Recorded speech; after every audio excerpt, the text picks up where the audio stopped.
good afternoon, good evening, good morning, wherever you are, whenever you are tuned in to Slay Security Plus. I want to welcome you. If this is your first time joining us, my name is Jesse J, aka the Cosmic Cowboy. And over the next hour or so, me, you, Space Tacos, Regine Franklin, Dennis Keefe, a whole bunch of you in YouTube world, LinkedIn, Twitch, possibly Team Replay if you're not catching this on Team Live, are going to go through and slay our Security Plus studying. Let me know if I'm coming across loud and clear. I see Regine Franklin in chat. Good afternoon. Let me know how the audio sounds. Let me know if we can hear the background music.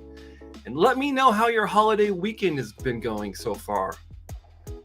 I'll tell you what, it's nice to have a few days off to recover and to just enjoy some time with all of you. Really, really excited to be here today. If you are just getting here for the first time, maybe you heard about Slay Security Plus from Dr. Jerry Ozier's channel. He does the daily cyber threat brief. And from time to time, we'll mention Slay Security Plus as a resource for you to study your Security Plus.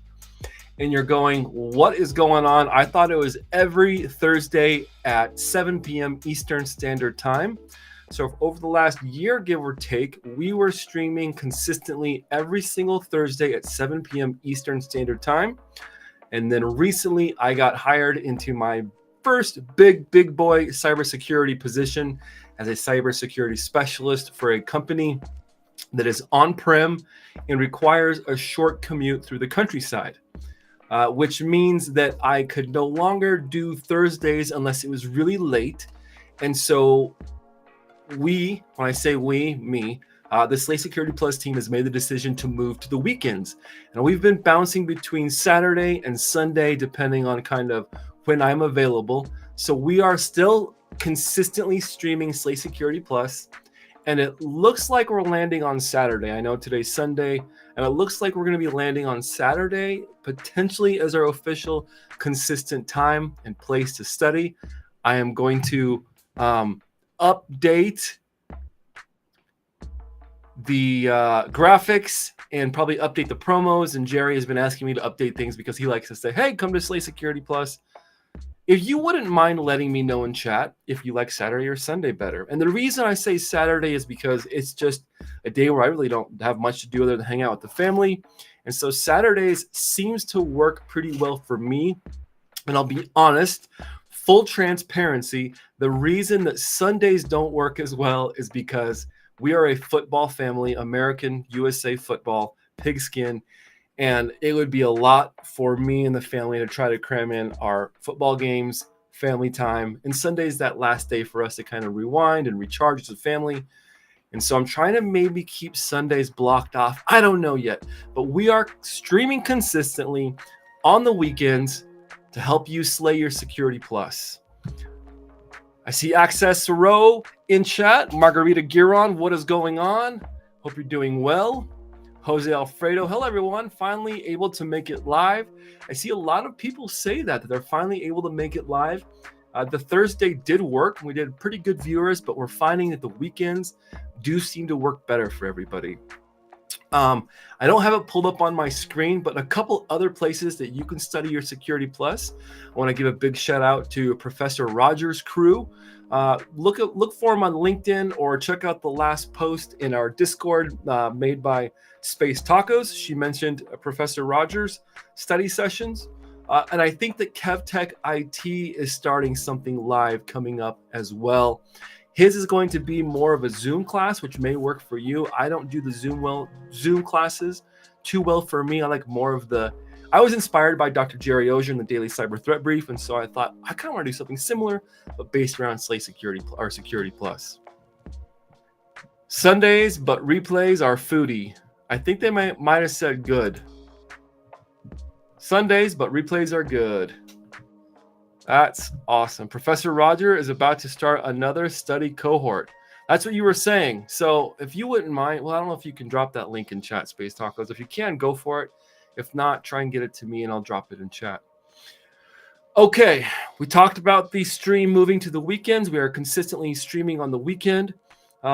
Maybe Saturday, maybe Sunday, but I will let you know with posts and updates. But This way, if you have the time available, join us on Saturdays and Sundays. Holidays, what are you guys up to for Labor Day weekend? What are you doing? I will tell you what I've been doing. I've been playing copious amounts of guitar, and I have been doing my own study. I'll share my screen, and this is our, so Professor Messer. I have been doing my own study, and that has been going through the NIST CSF framework, because I'm trying to get the company I work for on starting with a framework of some kind. We're going to choose CSF as our very first framework, and trying to get a roadmap of what that looks like to get my company up to speed. So a little bit insight into Jesse J and what my day-to-day looks like. So like I said before, I got hired as a cybersecurity specialist for a company. I'm not really allowed to say specifically what company I work for. That was my own decision, but then my boss said, yeah, don't tell anybody, just because he is starting to understand the threat landscape. And so I can tell you that I work for a company that works in healthcare. And so it has been an eye-opening and a wonderful journey thus far, but there is a ton to learn if you're doing cybersecurity in the healthcare field. There's lots of third-party vendors and different networks and systems that I'm not familiar with. And so I've had to do a lot of learning on my own. And so my day-to-day looks like this. I usually clock in. I'm on-prem, which I really enjoy because I get to see everybody's faces, and I'm close to the data center, which is nice. We've got 2 on-prem data centers, and then we've got a couple in various locations around the country for backups. And so, yes, backups, lots and lots. I think we have petabytes of backup space. I'm not sure. At any rate, my day-to-day looks like I come in, check my emails. It's usually the first thing I do, see if there's anything popping off on the email or our internal communications. And then part of my job has been to really look at the analysis part. So I'll start off by looking at IPS logs, intrusion prevention system logs, and IDS logs and look at our firewall architecture. And then I'll usually go to our EDR solution and check those logs individually. And then I'll go through our critical infrastructure machines, our critical servers, and some of our critical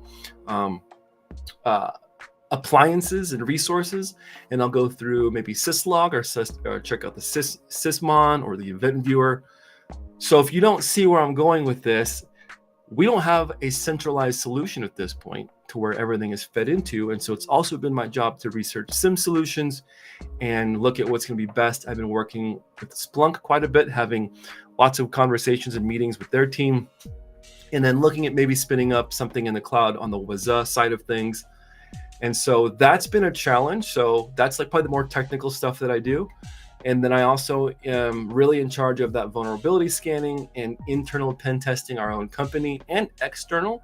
But that kind of comes in ebbs and flows to mainly to show my team proof of concept. And then so after that's done, so I've checked through logs, resolved anything that looks like it's critical. I'll usually spend a good chunk of my day tuning our tools, so some engineering. And that's been a blast, learning how to tune IPS and IDS systems. And then another big part of my job is cybersecurity awareness. So I have to be big brother sometimes. If people within our company maybe navigate to a questionable website or download something that triggers on my end, on my dashboard, I get the pleasure of going through their browser history, going through their computer.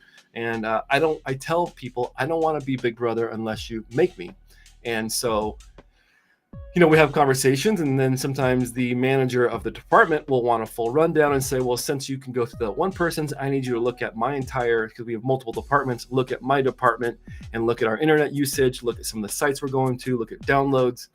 And then sometimes I have to report that to HR, and then HR takes care of it. And so the back half of my day has been looking at policy and trying to revamp our internet use and cybersecurity policy. So really my job is a holistic cybersecurity specialist. It's awesome, but it is a ton of work to learn more than just basic SOC skills or red team assessments. Really, I kind of am in charge, and by I'm in charge of a little bit of doing it all. So almost a phantom CISO, a baby CISO, right? Which means that I have to rely, if I don't know something, I am fully okay admitting that I don't know something, because we all have to start somewhere. And that's where I'm blessed to have an amazing cybersecurity network, which sometimes includes all of you. And so I really enjoy being able to reach out to people like Dr. Jerry Ozier, Justin Gold. What's going on, brother?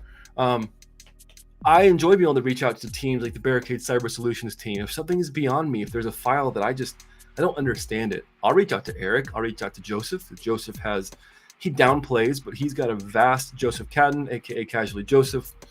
He's got a pretty vast knowledge base of cybersecurity threats, vulnerabilities, mitigations, and I'll reach out to him and say, hey, I'm not understanding this. Can you help me?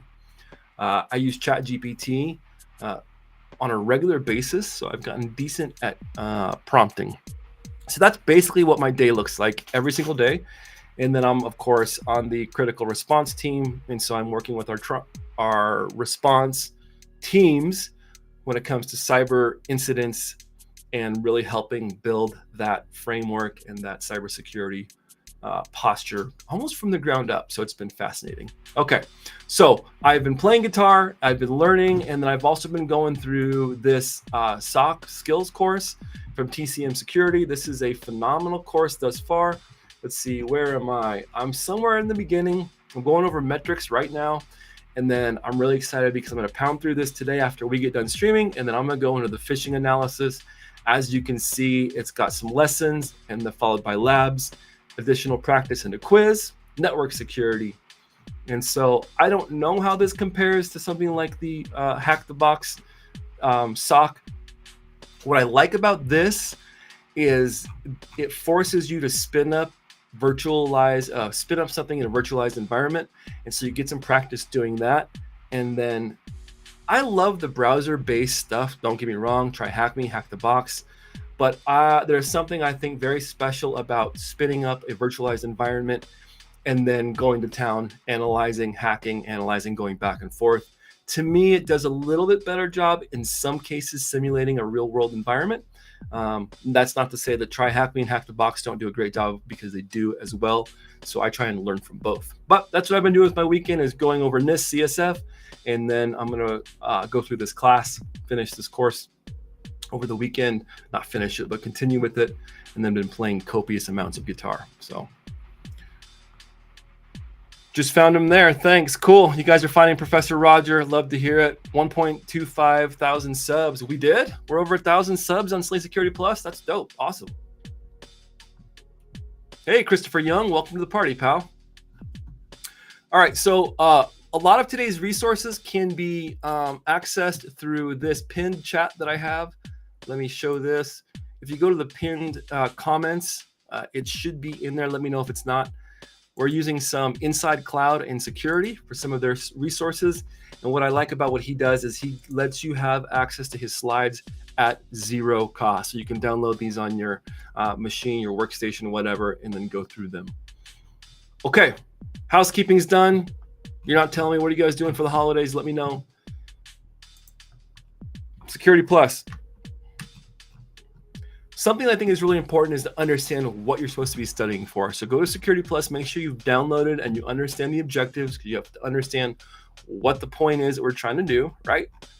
And then I like to take like this PDF reader, has a little marking tool. Yours should as well. And then mark, I think when I was studying for my exam, I put like a plus if I understood it well and a minus. And by the end, this thing was all marked up, right? So what have we done so far? Well, we've gone through categories. We've done all this, right? So we'd be marking this off. We did control types. We got through this, AAA. We got through gap analysis, and we stopped at zero trust. So today's session is we're going to cover zero trust. We're going to continue on zero trust. And then I think we are going to jump right into the questions. And on the questions side of things, we're probably going to jump back into threat actors, okay? And you might say, well, how do you study for Security Plus? How do you study for Security Plus? What does that look like? Well, Security Plus, like anything, is a memory-based exam. Granted, there's a few performance-based questions, and we're going to take a look at some of those today. But the Security Plus exam really is a memory-based exam. It's one of these that has you memorize concepts outlined in the objectives. Remember, CompTIA wants you to know what they want you to know for the exam. You don't need to know every single thing about all of cybersecurity to pass the test. They want you to know what is outlined here in the syllabus. Now, CompTIA does say they reserve the right to include things that are not on here, but for the most part, from everybody that I've spoken with, even some people that have close ties with people that actually write these exams, they primarily stick to the objectives unless you get a test question. What I mean a test question is CompTIA will test a new question, and it's not worth any points. It doesn't take away from the exam, but it might just look funky to you. So sometimes they'll guinea pig you during your exam on questions, right? Well, being that it's a memory-based exam, there's a couple of ways you can study for it. You can cram and just try and memorize it all in one time, go take the test, okay? A lot of Security Plus is a 10,000-foot view of kind of all of cybersecurity. And so one of the ways that scientists have brain scientists that study the brain, and not just with Security Plus, but any kind of memory-based testing, have found that spaced repetition in smaller chunks with some kind of quizzing aspect and an accountability aspect, something that keeps track of your weaknesses and deficits, is really the best way to study. I'll give you an example.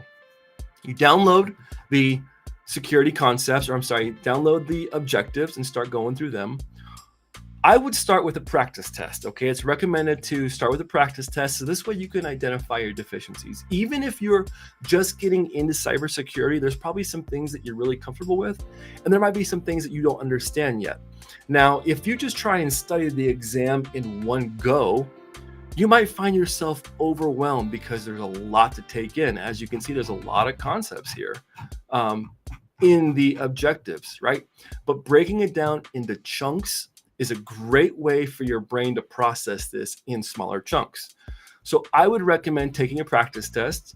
There is a free one by Josh Madakor.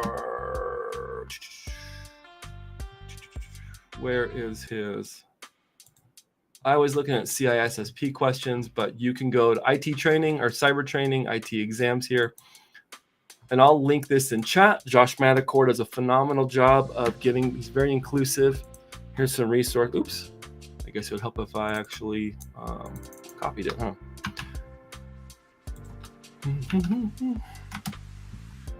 So we see Security Plus, Net Plus, CISA Plus, Project Plus, ITIL, CompTIA Security Plus. Boom. Come on, internet. At any rate, I'm much like Dr. Jerry Ozier. When things don't work right away, I get a little bit testy with my network. So I'm paying for. But at any rate, you get these it's a cool way to take some practice tests for free. I know there's some other practice tests that are for free. I like to take practice exams that I think are really close to the real thing. And in my experience, I have found that the Professor Messer practice tests are the closest to the real thing as far as the way they're worded, the difficulty, and Professor Messer is kind of the staple because he really quizzes you based on the 701 objectives, right? There are some other vendors out there who have Security Plus questions, and it's like their practice tests are just this generalized cybersecurity practice test, and it can be really deceiving because we want to know how to pass Security Plus so we can move on in our careers, right? And so I think the Professor Messer study method or his bundle, his practice tests do a phenomenal job of sticking to the exam objectives and testing you from those because that's really what you're probably going to be tested from. It's not a fancy practice test. This is what the actual test looks like. So if you were to scroll up to the top here, Professor Messer's 701 practice exams, he talks about how to use the book. And so I would start off with a practice exam, sit there and do a timed exam, 90 minutes, 90 questions, and then go back and grade yourself. Okay, and he's going to kind of talk about this. Take one exam at a time. The difficulty levels are similar between exams, so it doesn't matter which exam you take first. The actual Security Plus exam is 90 minutes in length, so try setting a timer when you start this practice exam. And time management is really important to taking your real exam. So this already kind of gets you in exam mode. He does some PBQs in his practice test bundle. Again, they're not fancy, and we'll get to those. As you go through the exam, write down the answers on a separate sheet of paper or a separate text editor window. Many PDF readers also support on-screen annotation. You can check the answers after the 90 minutes have elapsed. Grade your results against the quick answer page. Be sure to check the detailed answers for more information on why certain answers are considered correct or incorrect. Now, this is really key to your studying success, is understanding not just why you got it right, because you might get used to getting practice questions right. Just go, oh, okay, I got it. I understand it. Really, it's important to understand why you got the concept right, because we're memorizing concepts. We're not memorizing practice questions. No matter who the vendor is, if you just memorize their practice questions and you go take the actual exam, you may go, well, this isn't what I was asked. Well, that's because CompTIA is asking you based on concepts that they're teaching you. I will say that there are some practice questions that are almost identical to the Professor Messer ones. And I think this is true for, a lot of really good practice exams, but specifically the Professor Messer ones. When you're getting 90% correct, 85, 90% on your practice exam, it's a good indicator that you're ready for the real thing. And I can say with quite a bit of confidence that that is true. Once you hit about that 85%, 90, and you're understanding the concepts on these practice exams, it's a great way to tell yourself, okay, I think I'm ready to take the real deal. So take a practice exam. Okay, and this is what the PBQs look like. They're pretty basic, right? But they help you get an idea. And PBQ means performance-based questions. So this is what the actual practice exam looks like. Let's see if I can zoom in a little bit. There we go.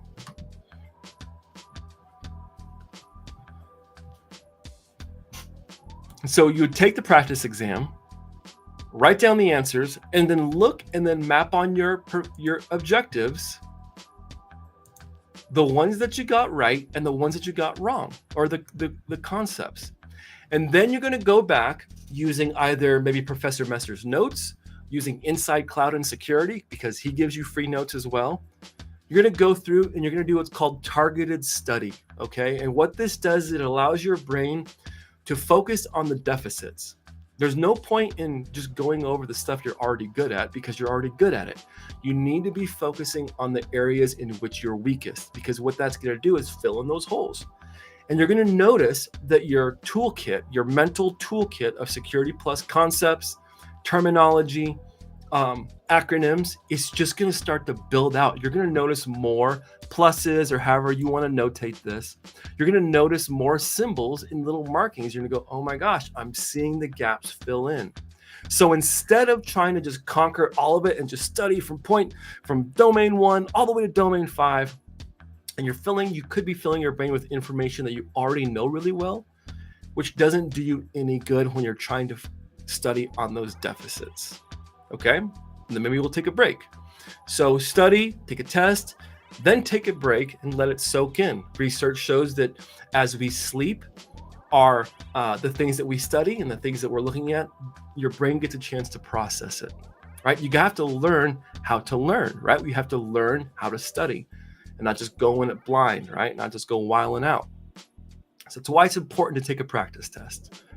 Then we identify our weaknesses, and then we do targeted study on the areas that we're weakest. And then you go back and you take another practice test.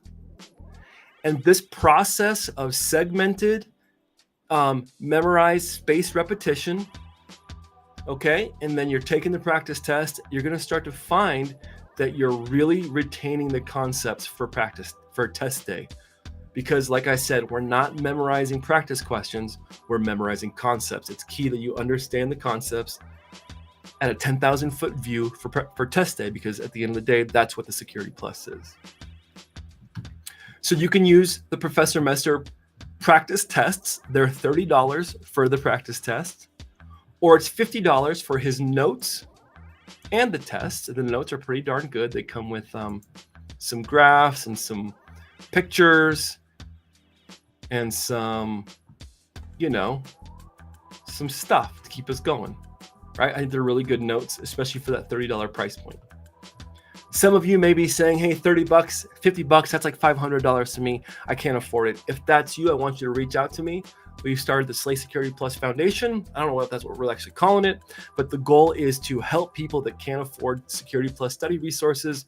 We go buy them for them. We give them the access keys and we say here, and we're using the Professor Messer bundle because it's affordable. So if you are a person who's trying to study and you cannot afford it, please reach out to me. We would love to get these resources into your hands at zero cost. Okay, so you've taken your practice test, you've identified your weak spots, and you're doing targeted study by various methods. That could be watching the Professor Messer videos, then looking at some notes, right? And you're studying this, you're getting multiple resources, multiple sources of information, video for the visual learners. You're reading the notes for the, I guess that would be the visual but reading learners, okay? So you're getting these multiple sources of information, then you take a rest day and you let it all kind of cement. Maybe you do some labs, get some hands-on experience. If you don't have access to the PBQs, the practice ones from CompTIA, because they're ridiculously expensive, screw you, CompTIA. That's why one of the reasons we're doing Slay Security Plus, and one of the reasons that we went out and purchased the official CompTIA stuff is because I think it's ridiculous that they charge $500 for what you're getting. All right, it's just expensive. And then you go to Try Hack Me, do the foundational rooms, the free rooms, take a day off from the Security Plus studies, maybe do some Try Hack Me for a couple of days or some Hack the Box. If you have access to the TCM course material, maybe work on some TCM courses. And this way, you're not only building this theoretical foundation of Security Plus principles, but then you're also putting some hands-on skills to it, which helps not just to pass the Security Plus test, but it helps you as a fledgling cybersecurity professional get those skill sets that you can relay to a hiring manager. I had the pleasure of reviewing some applications with my boss, who's also a hiring manager for our IT and cyber team. And he was reading the headlines. And I was like, do you actually read those? He's like, I read every word of the resume. And he looks for things that don't line up and looks for enthusiasm and passion. And he noticed that some of the resumes had non-IT or non-cyber jobs within them. And he goes, I don't even know why people put that. Or not hiring for a pizza delivery driver. What we're hiring for is an IT professional. Now, if he said, I would appreciate it if people could put some skills they learned in other jobs, maybe somewhere in their skill sets, lend to this position that we're hiring for. But I really want to see jobs that reflect, even if it's only one job, even if it's only volunteer work. And he also said something that stuck out to me. I overheard him talking with another hiring manager. He said, we don't need to just hire people with lots of experience. I also want to try hiring people that have the aptitude to learn, which told me that, okay, it is experience-based, but they're also looking for people who in their resumes can demonstrate passion, motivated to self-study, self-learn. And I was like, okay, there really is something to that. Always list the transferable skills. Absolutely. All right, so we've talked about kind of how to study, right? You take your practice test, you identify those weak areas, then you do targeted study on the weak areas, and you revisit, you go back. I think that the Pocket Prep series is a great online, like a mobile platform to test yourself when you're in the bathroom or you're taking a break at work, whatever. So you're quizzing yourself, keeping yourself accountable, noticing the ones you got wrong and studying why you got them wrong. All right. So now you've taken your practice test and now we're here. Now we're in a live study session, and that's what this is for.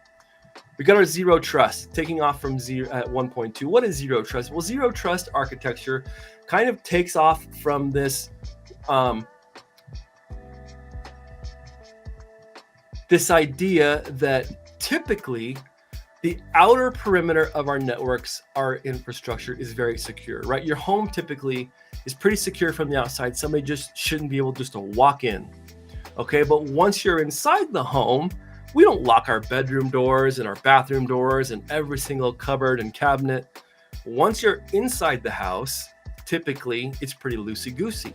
Well, networks can be the same way. On the outside, it might be really hard to get in. Your external facing IPs and external facing websites and all this stuff is secured. It's hardened. You're not going to get in. But once you're in the network, we used to see that once you were in the network, it was loosey-goosey. Shared passwords, bad password policy, no multi-factor authentication on critical resources. And so once you were in, you were just in. Well, we realized over time that zero trust, or this concept of incorporating a zero trust architecture, helps to harden security holistically overall, right? So like we were saying, zero trust is a holistic approach to network security. Covers every device, every process, and every person. Basically, DTA MFs don't trust anyone. Hey, Emmanuel O, welcome to the party. Right? Zero trust is this concept that says we don't trust anything until it is trusted. And it's only trusted for maybe a certain time. Maybe it's trusted for a certain location. Maybe it's only trusted for a certain resource. And maybe it's only trusted for certain people. Okay. And so we are taking this zero trust, which it's kind of a keyword because really it's nearly impossible to enforce full and total zero trust in an environment. But the concept that CompTIA wants you to understand is that nothing is inherently trusted, meaning that nothing just is trusted because you logged in. Once you're in the network, you're just in, okay? How can we look at this? Well, in the zero trust architecture, it splits it into two different planes, they call it, the data plane and the control plane. And this can apply to virtual, this can apply to physical, switches, routers, as they say in the UK, or routers, firewalls, and this can be applied to our cloud components. The data plane is, the responsibility of the data plane is to actually process the frames, the packets, and the network data, the ones and the zeros that are going through the wire. The data plane is responsible for processing, forwarding, and trunking the right ports, encrypting data both in transit or at rest, depending on your organization. And the data plane is responsible for network address translation and what that's going to look like for your organization. And if you're going, well, what's network address translation? Remember, NAT is the process where we take private IP addresses and it assigns a public IP address, right? So that we can continue to reserve, there's only so many IPv4 addresses. And that is the responsibility of NAT, or network address translation. Now, the control plane on the other side is what actually manages the actions of the data plane, defines the rules, defines the policies within those devices, determines how the packages should be forwarded and where they should go. And so when you have a, let's just take a, well, I think here is a visual example. We have it looks like either a switch. Here's the brand, whatever, okay? The control plane is responsible for managing all of this. So routing tables, session tables, network address translation tables. The control plane, remember, manages the actions, determines them. And then the data plane, as we see here on this firewall or switch or whatever, that is where we actually see the processing. So you can think of the data plane as processes, the ones and the zeros, and the control plane is almost the internal policy maker, right? That's what sets the rules for the data plane. How do you apply the trust in the different planes? Well, we have the policy decision point, and there's a process for making an authentication decision. And remember, these authentication decisions are going to happen with every person, every device on the network that is utilizing a zero trust architecture. Then we have the policy engine, which evaluates each access decision based on the policy or other information sources that have been defined, right? Rules, policies, whatever that looks like for your organization and your device, and that either grants, denies, or revokes that access to whatever resource. The policy administrator communicates with the policy enforcement point, generates possible access tokens or credentials, and then tells the PEP or the PEP, which is our policy engine, or I'm sorry, the policy enforcement point, tells the PEP to disallow, grant services, etc. Make the authentication stronger if needed. Okay. Then we move into our security zones, which this is much more broad than just that one-to-one relationship of you get into this and then you're in, or you log into your machine and now you're near your machine so you can go everywhere within the network. Security zones take that to the next level. So where are you coming from? Are you on a trusted device or are you on an untrusted device? Are you on an untrusted network and you're trying to get into the internal network? Well, how do we handle that? Is that through a VPN? What does that look like? Can the marketing department access the IT files on a share potentially? Can the people in accounting, do they have a physical key to get into the data center? Right? So what are the different security zones within your organization? Using zones may be enough in itself to deny access. Like I was just saying, the marketing department better not come into my data center, right? They don't have access. They are in an untrusted zone. Here's a visual description. We've got our subject. We want to log in to something, a resource of some kind, a web server, a data server, right? Or a database server, maybe a SQL server of some kind. Well, within our, we'll use a switch as an example, or maybe a firewall. Our policy engine and the policy administrator communicate with each other back and forth as you try and log in to get that resource. Then we make our decision and then bam, you're in, okay? And these are concepts that CompTIA is expecting you to understand. They're not going to expect you to be able to draft up a zero trust architecture out the gate for your exam. They just want you to have an understanding of these concepts. And that covers zero trust, right? There's obviously a lot more to it, but just I want to take my exam, what does it look like? So then we can go back to our objectives and we go, okay, cool. I talked about zero trust. We talked about that control plane. We didn't talk about adaptive identity. Well, what is adaptive identity? Adaptive identity is this process where our resources that we're trying to log into adapt to who you are, maybe where you're logging in from, right? It's a process where it adapts to whatever you're giving it. That's another way to look at zero trust architecture implementation, okay? I don't trust anybody in my organization. Oh, you're trying to log in from Korea? Yeah, no, the adaptive identity on whatever resource looks like says, no, you're not logging in. Oh, you've got a VPN? Okay, you can log in. It adapts to that identification. We talked about policy-driven access control. We talked about the policy administrator, so you can check those off your list. Talked about the policy engine. Talked about implicit trust zones. Policy enforcement point.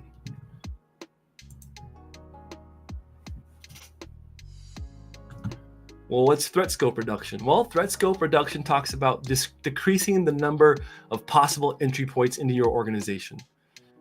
Maybe you just can't get in to the entire file share system by logging in on one machine. Maybe you have to provide a certain set of credentials to log in, like I said, to the marketing file shares. Maybe just because you get on the internal network, we can't see, it's not a flat network. We've got some VLANs, we've got some segmentation. And so we're trying to decrease the number of possible entry points. Almost like I look at that like a threat landscape, right? Or attack surface. We want to make it small.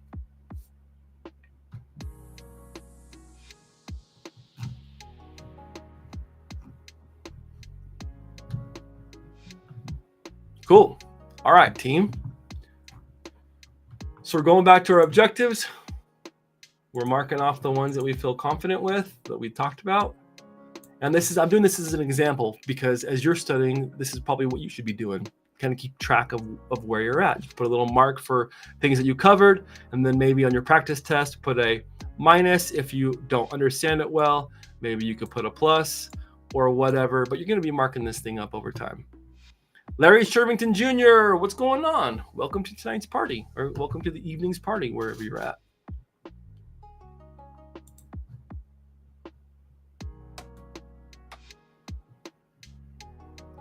Let's do some practice questions, folks.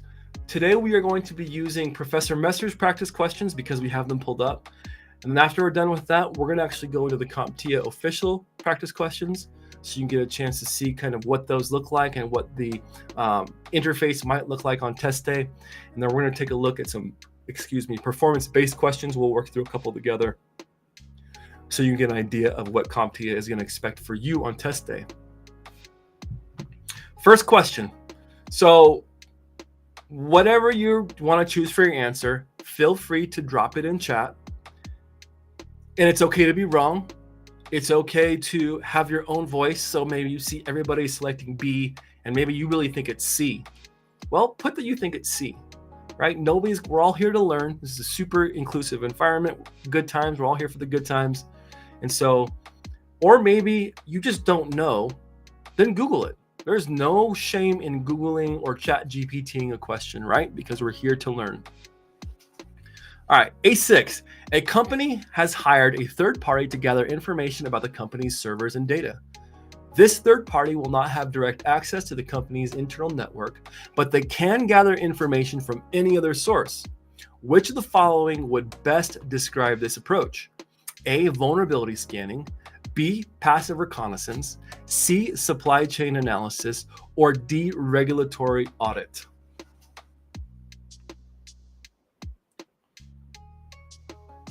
As we're looking at the answers, some study tips for you as you're preparing. First off, make sure that you read the question all the way through the first time, right? Don't just get hung up and then start looking. Sometimes on a shorter question, you might look at the answers first and then read the question and go back. But it's really important that we read all the question because sometimes with these CompTIA questions, the bulk of the question or what they're getting at is towards the end. And you may get 3/4 of the way through the question and then just jump to the answer and they're actually asking you something maybe a little bit more specific. Look for things like best and most, okay? This best right here. Whoop. Look for things like best and most or multiple answers where you can select more than one. CompTIA, from what we understand from the research that's out there, also been verified, I think somewhere on their webpage, is they give partial credit, especially in the PBQs. So when you see the words like best or most, well, best would tell me that there's probably a better and a best answer. And if you select the better answer and not the best answer, you might get partial credit for that question. So it's super important you answer every single question to the best of your ability.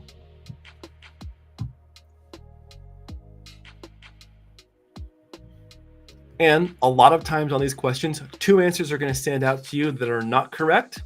And there's going to be 2 answers that you're going to have to decide between. All right. B, Misty-Eyed says potentially C. I see some more B and Bs.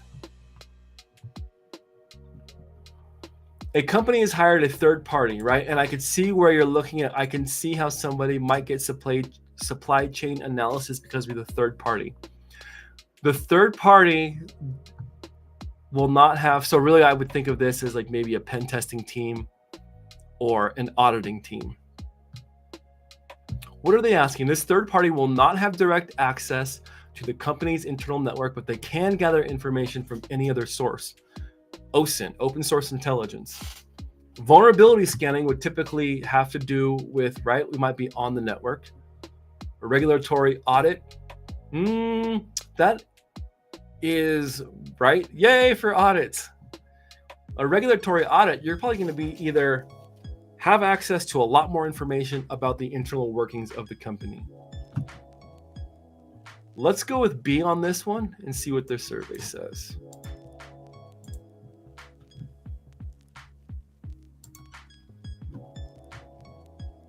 The correct answer here is passive reconnaissance.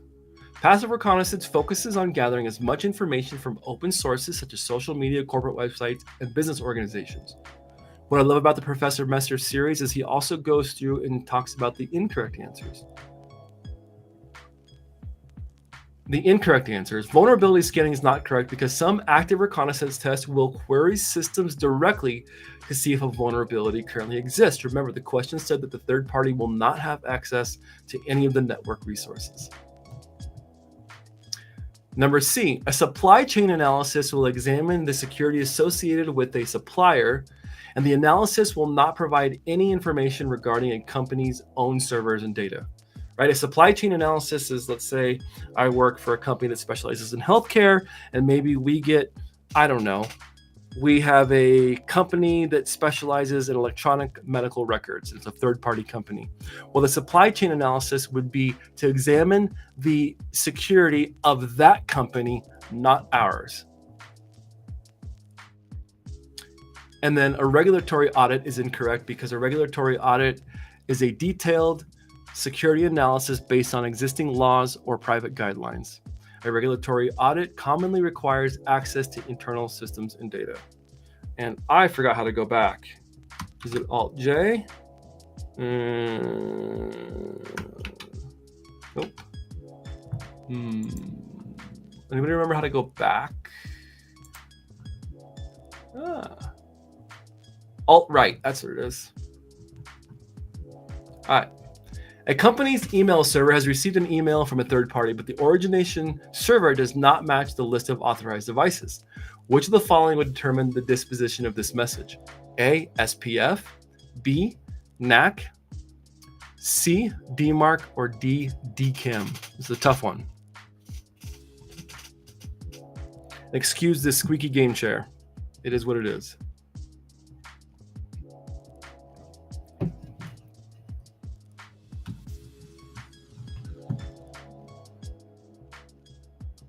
A company's email server receives an email from a third party, but the origination server does not match the list of authorized devices. Which of the following would determine the disposition of this message?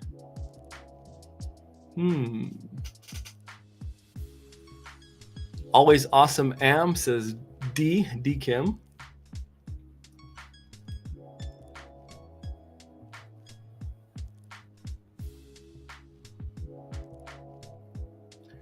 Well, we can for sure at least take off NAC, because that has to do with network access controls, and that's usually a list of devices that are even allowed to get on the network. So that's not what the question is asking. The question is asking specifically about an email from a third party, the email server, but the origination server, so where the email comes from, does not match the list of authorized devices.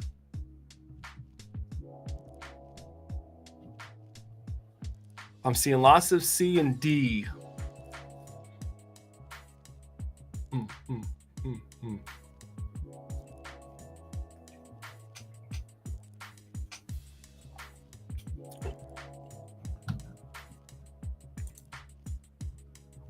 Targeted study for me, Space Tacos. Yeah, I feel that.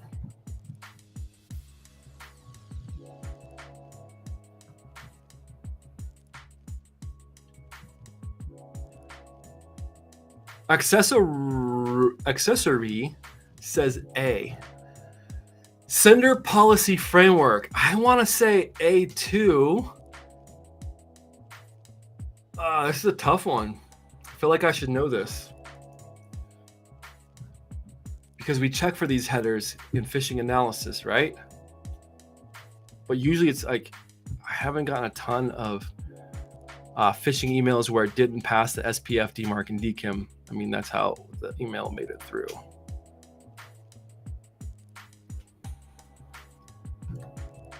Let's see. DMARC. Okay, the correct answer is DMARC. Now here's the question again. A company's email server has received an email from a third party, but the origination server does not match the list of authorized devices. Which of the following would determine the disposition of this message? DMARC, domain-based message authentication, reporting, and conformance. specifies the disposition of spam emails. The legitimate owner of the originating email domain can choose to have these messages accepted, sent to spam folder, or rejected. Which of the following would determine the disposition? Okay, I did not read the question all the way through. Not that I would have gotten it correct, but I did not read that question all the way through, and that's my bad. Would determine the disposition of this message, so whether it gets accepted, sent to a spam folder, or rejected. What is the disposition of this message? All right, look at the incorrect answers. A, SPF, Sender Policy Framework, is a list of all authorized mail servers for a specific domain. All legitimate emails would be sent from one of the servers listed in the SPF configuration. We already knew that NAC, or Network Access Control, was not correct, and the reason is because it's a way to limit network access to only authorized users. NAC is not commonly used to manage the transfer of email messages. Let's go, misty-eyed! DKIM, Domain Keys Identified Mail, provides a way to validate all digitally signed messages from specific email servers. That's right. Okay, all coming back to me. All coming back to me. DKIM does not determine how the receiving server categorizes these digitally signed messages. All right, so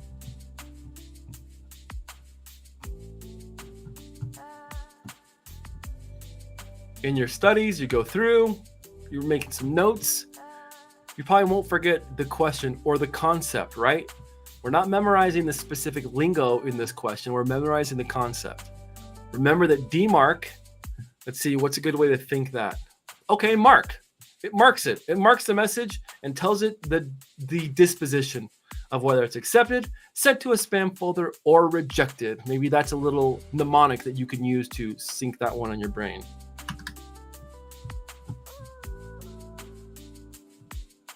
A8. Which of these threat actors would most likely to attack systems for direct financial gain? We talked about this last week a little bit. A, organized crime, B, hacktivist, C, nation state, or D, shadow IT.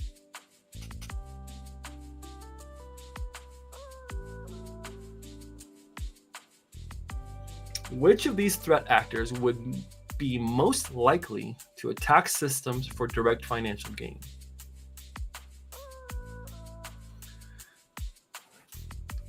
Typically, I'll give you two that do not. Typically, shadow IT, that's from inside, right? That's our own people, and they're maybe spinning up web servers.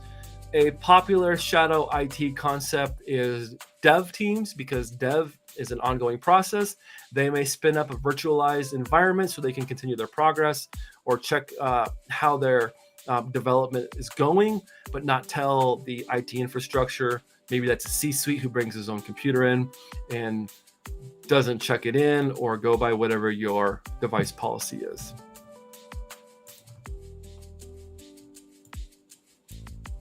That's not what I wanted. So we know it's not shadow IT. Typically, nation state threat actors do not attack systems or organizations for direct financial gain. Most nation states already have enough resources that they're more looking for political espionage, maybe, right? Or to disrupt a political system. With the exception of North Korea, we have seen that North Korea does attack for financial gain because of the amount of, I just completely spaced the word, sanctions that have been put on them over the years. North Korea is basically broke. And so they actually are one of the only nation state actors that I've seen that participates in hacking for direct financial gain.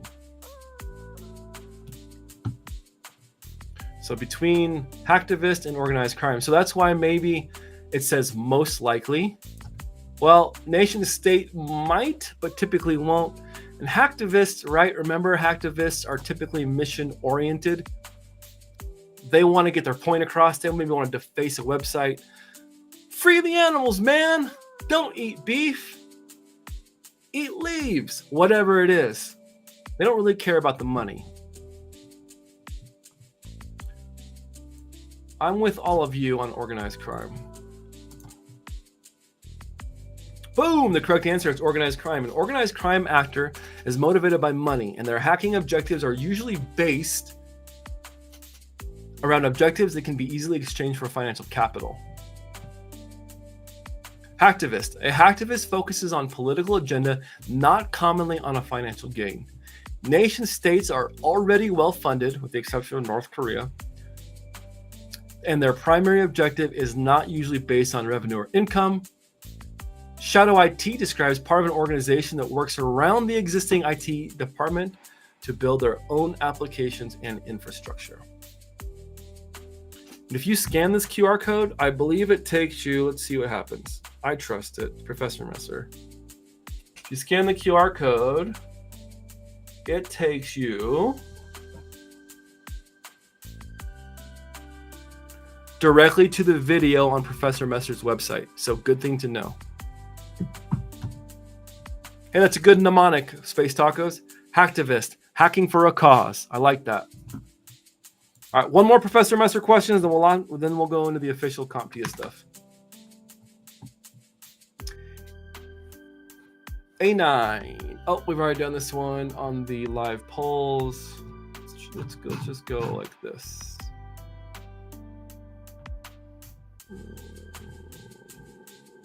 Here we go.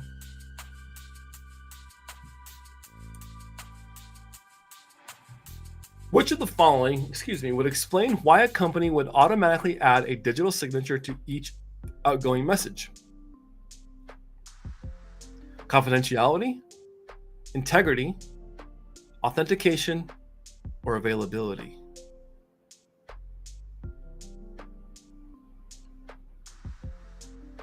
Remember our CIA triad. Which of the following would explain why a company would automatically add a digital signature to each outgoing email message? To protect confidentiality, B, to protect integrity, B, to show authentication, I am who I say I am, or D, availability?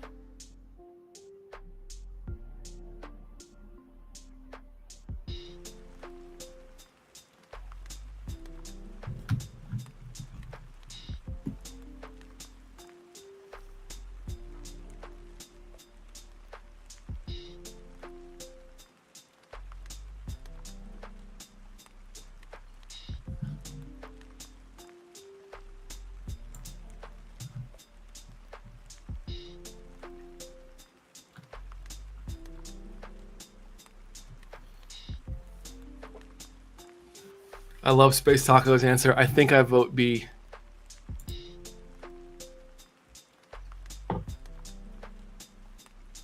D, availability.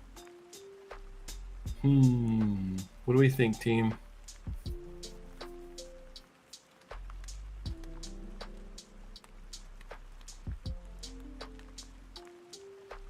C.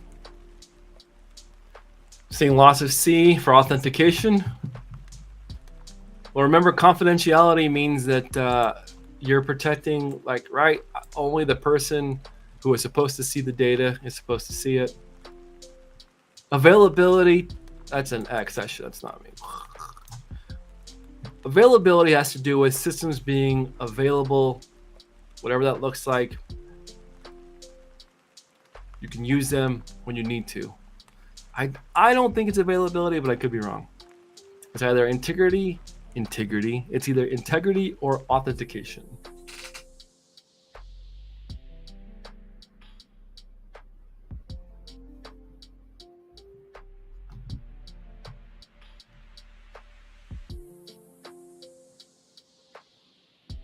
Woo! We got some. I guess we're torn a little bit. I'm gonna go with C. Majority of the students are saying C, authentication.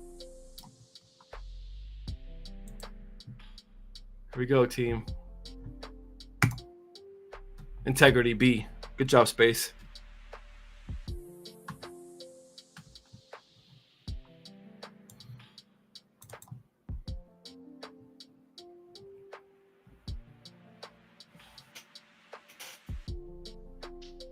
Integrity. Integrity refers to the trustworthiness of the data. A digital signature allows the recipient to confirm that none of the data has been changed since the digital signature was created. Confidentiality describes the privacy of data. Encrypting traffic sent over a VPN or encrypting files stored on a flash drive would be an example of data confidentiality. Misty-eyed, it's okay to get them wrong. Don't forget. This is how we learn.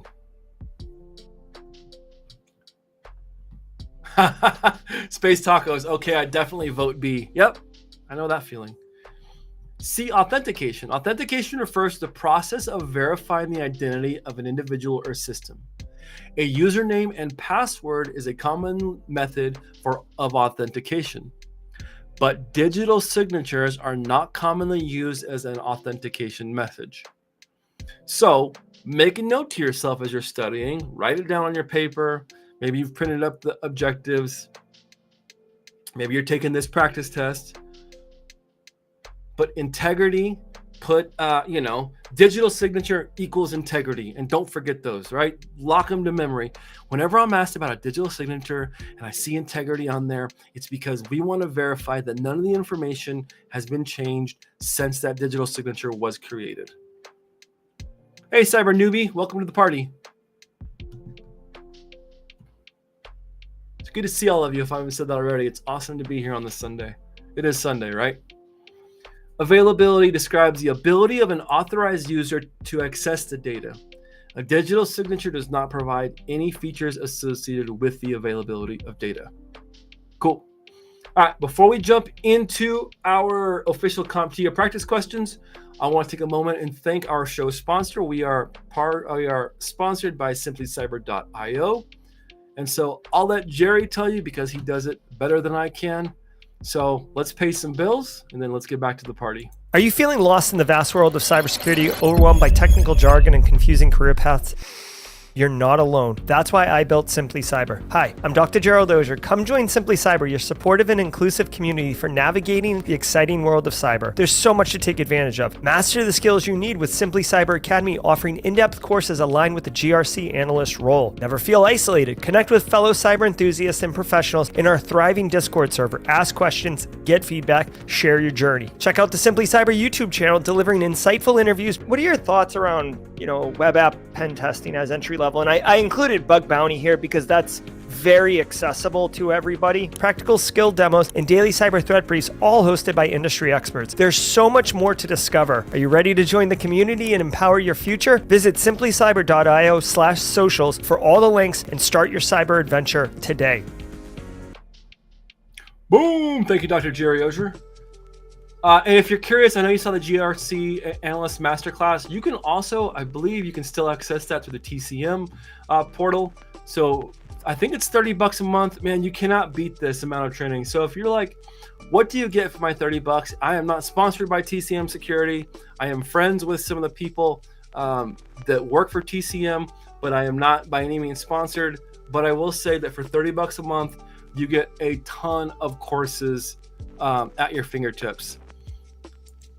This is a sneak peek of so you get the GRC Analyst Masterclass, right? Not only do you get some hands-on practical skills in the GRC realm, but then Dr. Jerry Ozier also includes some resume bullets because you got to actually do the work. So you do the labs that are included in this.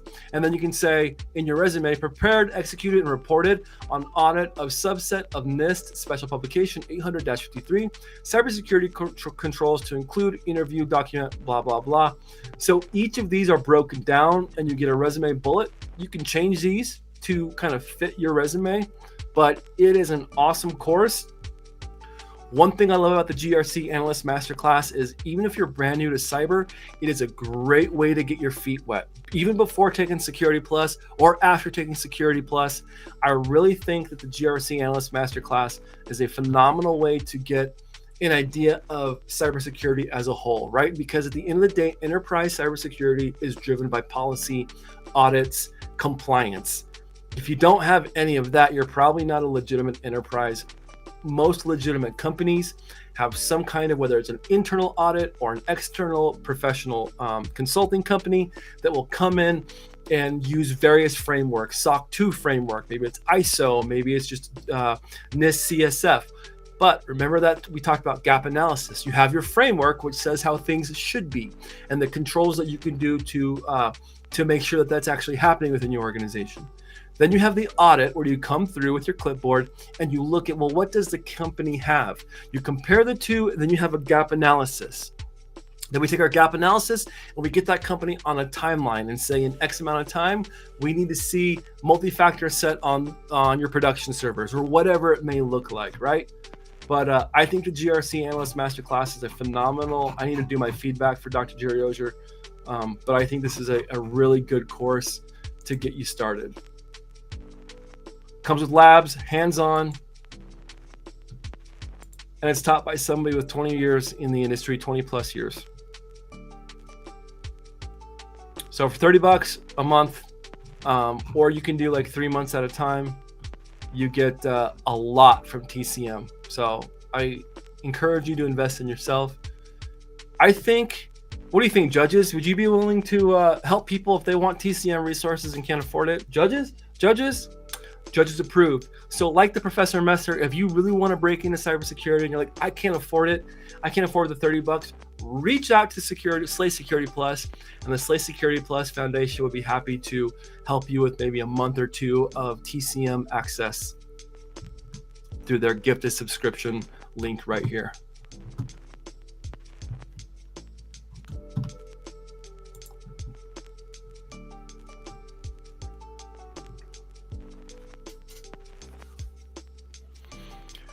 Okay, now you've signed up for test day. It's your official test day. You're sitting down. All right, time to take the test. Well, the test is going to start off with performance-based questions, and maybe we should go back into those. Well, you'll sit down, and it's going to start with PBQs, and we're going to actually look. We're going to go through some, but this is where we're going to take off where we were last week. So you're going to sit down. You're going to look at your PBQs. Most people advise that you do all of the multiple choice first, and then come back and do your PBQs later. Excuse me, for a couple of reasons.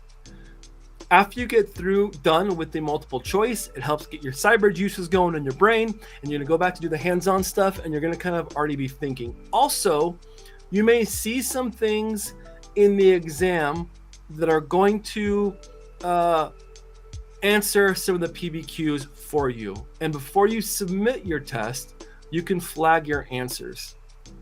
And we'll go through, I'll show you. This is just practice questions. This is not an actual practice test, but this is CompTIA's like quiz system.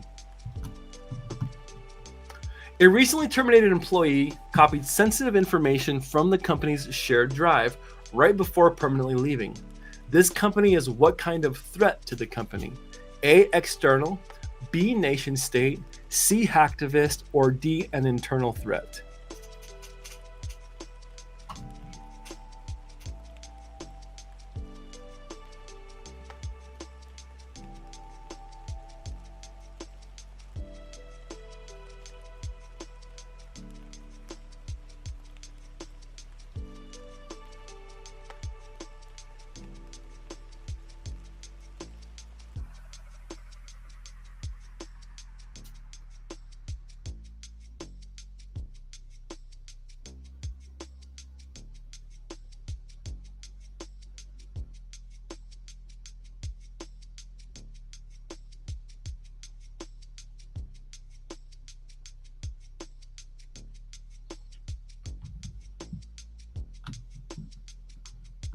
There's a keyword, some keywords. Can I highlight this? I can. Right before permanently leaving. So right before they left, they were still an employee. And what is an employee of a company that does, I don't want to say malicious, because this type of threat might do it accidentally, but they also might be malicious. In this case, they're malicious. Well, it's not hacktivist, external. Nation state, external. A, external, also external. Well, the only thing that really satisfies this question in my mind is internal. Survey says internal, or an insider threat. is somebody within the company, internal, who intentionally or unintentionally increases the risk or takes company data outside the organization's security controls. I think the rest of them are pretty self-explanatory. An outside non-government affiliated group posted a message online claiming responsibility for shutting down the pipeline of a large oil and gas company. The group claims to have performed this through vulnerability in the company's supervisory control and data acquisition, or SCADA, equipment controls that flow through the pipes. What best describes this group of attackers? A, nation state, B, hacktivist, D or C, insider threat, or D, APT or advanced persistent threat?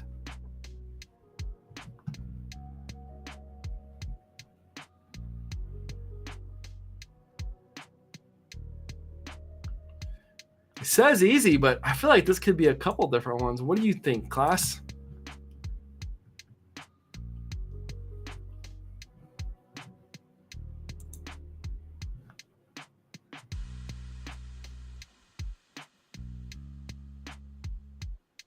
Answers are starting to flow in.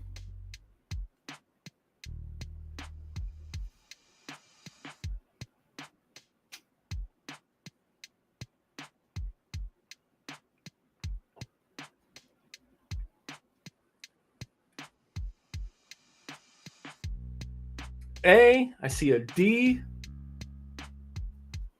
nation state.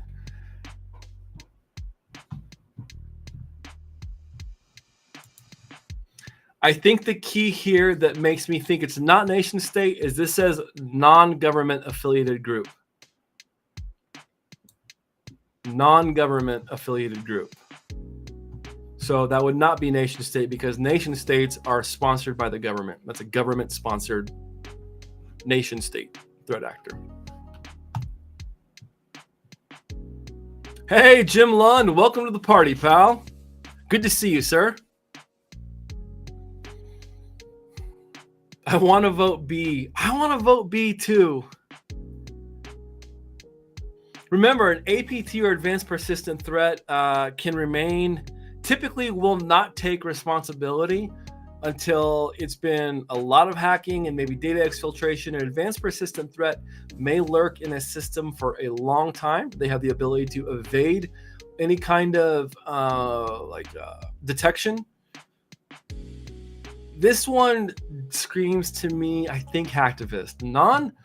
An outside, non-government affiliated group, so we know it's not nation state, posted a message online claiming responsibility for shutting down the pipeline of a large oil and gas company.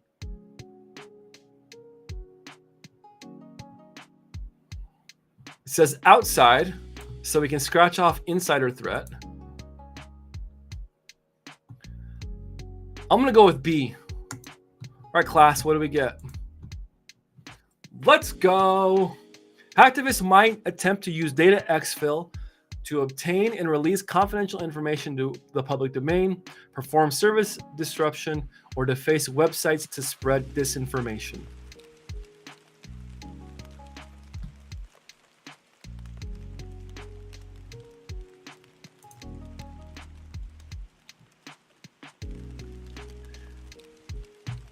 The governmental organization in charge of managing personnel records of the country's military service members reported that another country has accessed its database. Who best describes the adversary that breached the personal records database? Yeah, going back to that last question, I thought oil and gas could be environmental hackers, hackers with a cause, hacktivists. Always awesome AM says, good job, everyone. And I agree. Everybody's slaying it today. Last few sessions have been really good. I'm enjoying the weekend sessions.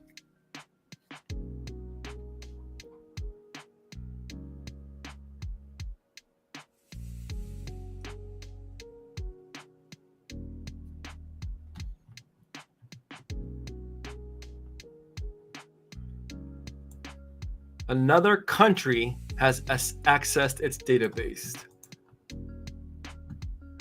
So probably not an insider threat. Space Taco says C. I'm leaning towards C as well. What do you think, class?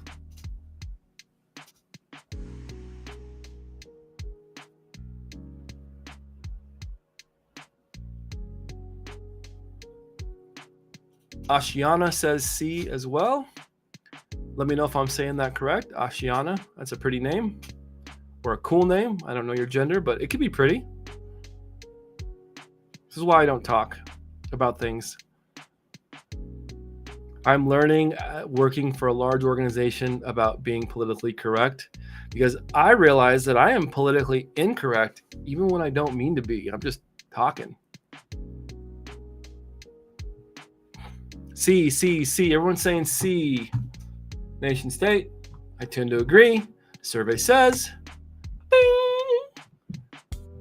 Nation state actors are the root cause of many attacks, particularly on energy, health, and electoral systems. The goal of state actors are primarily disinformation and espionage for a strategic advantage.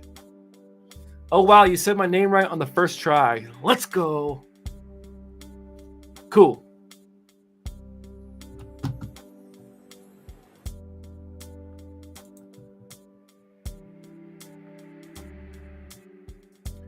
A large multimedia company is experiencing disrupted denial of service or DDoS or a distributed denial of service or DDoS attack that has led the company's platform to become unresponsive, flatline, dead, cold. Customers are submitting tickets complaining that they can no longer access the platform and cannot complete their work. What best describes what the company is going through? A, a service disruption. B, data exfiltration. C, disinformation. Or D, insider threat. Cyber Newbie says, hit the like, y'all. Yeah, I'm bad at promoting myself. I got to get better at it. If you are getting value, please like and subscribe if you're interested in this kind of content. When I am more settled in my job and I have a little bit more time, I would like to make more pre-recorded, maybe some short form content. But right now, this is the best I can do to give back to the community. I told you all, even after I get a job, we're going to keep this going on because this is not just about getting me hired. This is to be a living resume and as a way to give back to the community. Greatly inspired by folks like Dr. Jerry Ozier, the crew at TCM, the crew at Black Hills Information Security. And I said, well, what can I do? I want to help. Yep, data exfiltration. I don't think that's it. Remember, data exfiltration is this process of exfiltration, taking data from one place and taking it somewhere else without authorization. Disinformation? I don't think that's correct either. And an insider threat. Doesn't. We know what an insider threat is and doesn't satisfy it. I agree, team. A. Survey says. Ding. Cool. A, but it could be all of the above.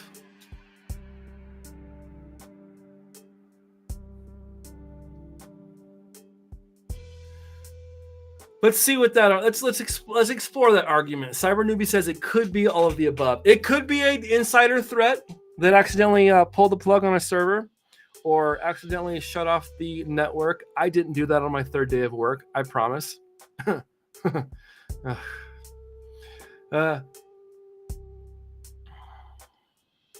I misread a firewall rule and I put a block rule in place and it completely shut down the network. It was only for about 10 minutes and I learned a lot about slowing down and reading my firewall rules. My boss was very gracious.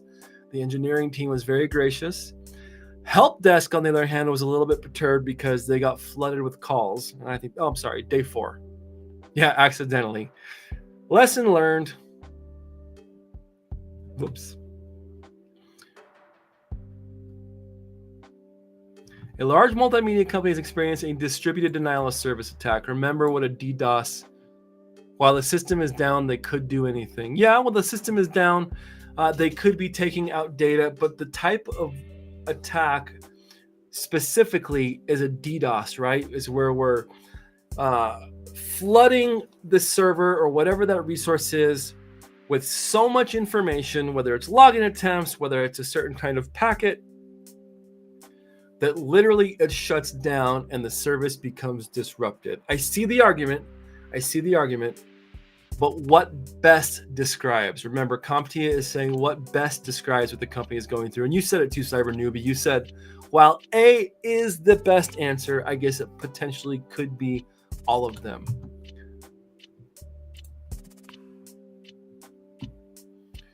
An IT manager is trying to persuade the chief financial officer or CFO to sign off on a new support and update contract for the company's virtualized environment. The CFO sees this as a waste of money since the company already has the environment up and running. The IT manager explained to the CFO that the company will no longer receive security updates to protect the environment. What describes the level of hazard posed by not keeping the systems up to date? A, a vulnerability, B, a threat, C, a risk, or D, insider threat? It's a good one. Let's reread the question. I'm going to reread it a little slowly, so bear with me. An IT manager is trying to persuade the CFO, been there, to sign off on a new support and update contract for the company's virtualized environment. So I'm in a company. We have a third party that handles a virtualized environment.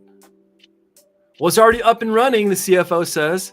We don't want to invest in more money into this contract that's going to keep things patched and properly updated. Boss, hey, listen, CFO. If we don't invest or sign off on the new support and update contract, we will no longer be able to receive security updates and patches to protect the environment. Is this a vulnerability? Is it a threat? Is it a risk? Or is it an insider threat? Cyber Newbie says A. Pierre B says A. Space Taco says not D. I agree.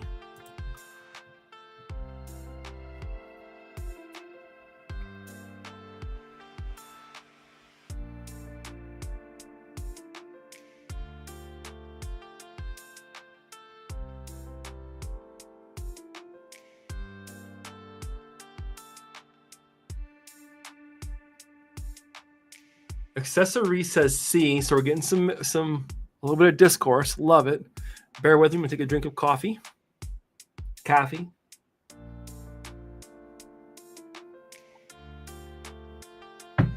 Look what I found the other day.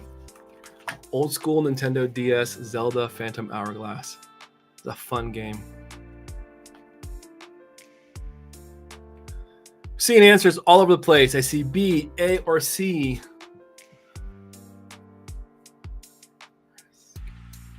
Trying to revisit that risk, vulnerability, threat matrix in my head. I'm trying to visualize it.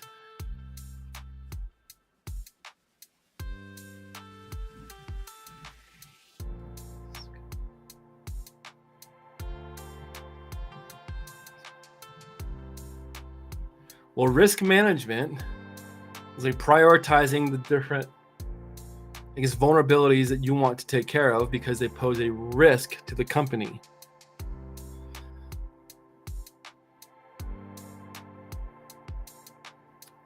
Ashiana says, I would answer A, but I feel like it's accepted risk at this point. Oh, man. I kind of want to go with A as well. Can be C. I don't think it's B.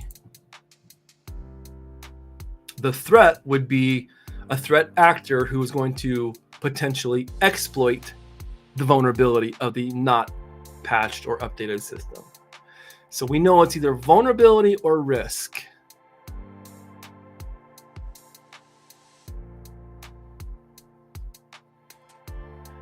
Space Taco says, well, the whole situation equals a risk, but the support update element equals vulnerability, right? That's what I think too. Oh, I don't want to send it. All right, let's send it. We're going to say A. Those of you that did not say A, bear with me here.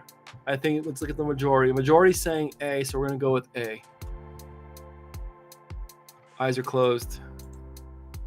Did we get it right? No, we did not get it right. Damn it. Sorry, Kennedy. Right. I need to make that mark to myself to revisit that for my own. Now, it's conceptual, right? This is to pass the exam. In the real world, you could chat GPT this. On exam day, you can't.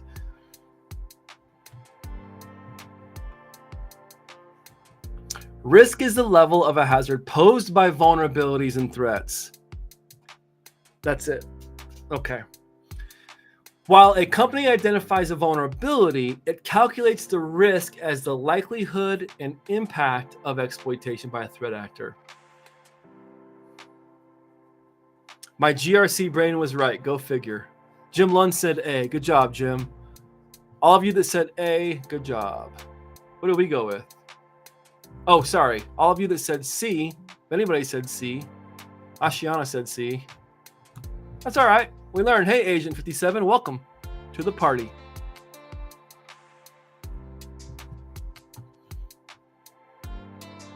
Just got home from work. Thanks for being here, dude. You're welcome. I don't have family. My family's out of town, and so when y'all get bored, let me know, because I'm just going to keep studying with everybody until the viewers drop to 0 or you guys want to call it a night.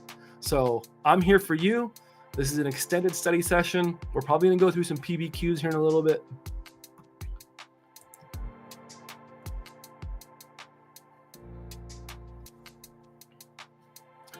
An employee reported seeing an individual outside the office drop a few thumb drives. Bloop, bloop, bloop. The employee grabbed those devices and brought them to the information department, the IT department. Knock, knock, knock.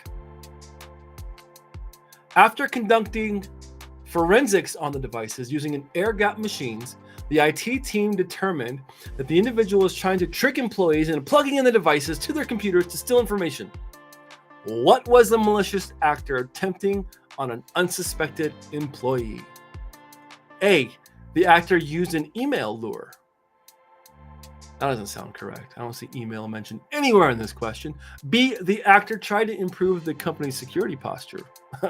You could say that. C, the actor used a physical lure. Or D, the actor was not being malicious. Doesn't it say steal information? That's malicious. Yeah, so it's definitely not D. And it's a physical thumb drive. So we know it's not an email. Well, either B or C. I vote C as well, but let's see what the survey says.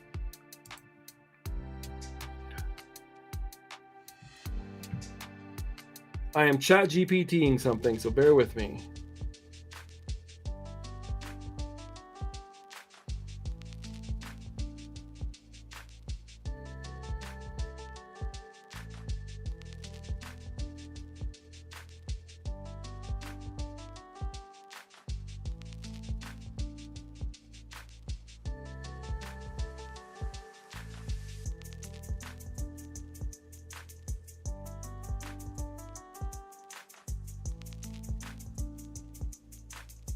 Is it Resida or Resida, the ransomware group? So I'm going to try, I'm not going to, hope I don't dox anybody. A fellow employee showed me a screenshot that his wife sent. I don't even know what company she works for, but she sent a screenshot that she came to work and her computer had this really pretty blue background and it said Resida in really cool letters across the top, and it said, it's not funny. It is not funny. Let's see if we can find one. A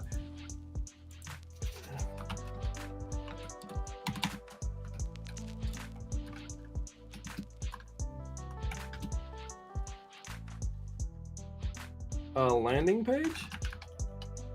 Oh no.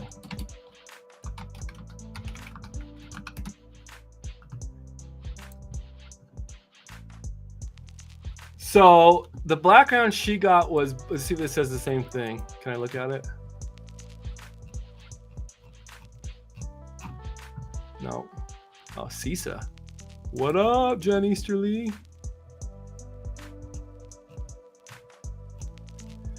Anyways, it looked like this. Like the whole screen was blue and it had this cool fancy Reseda or Rysida, however you want to say it. I'm not sure.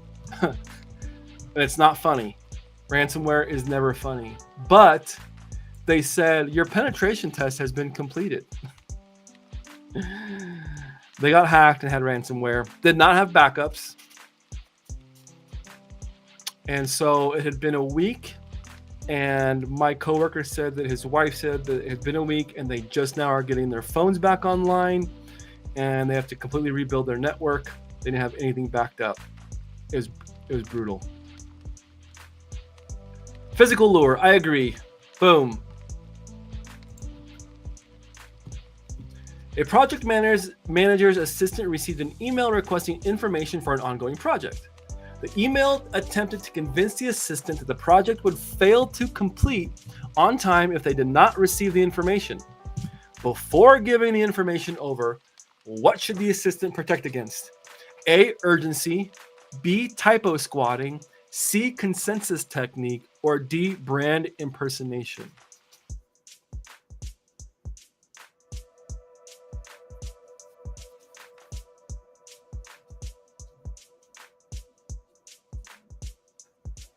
What do y'all think, class?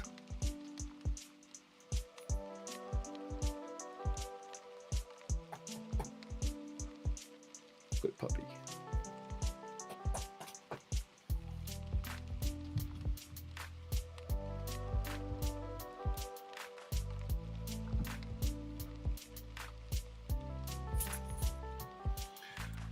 Let's read this carefully. The email attempted to convince the assistant that the project would fail to complete on time if they did not receive, fail to complete on time.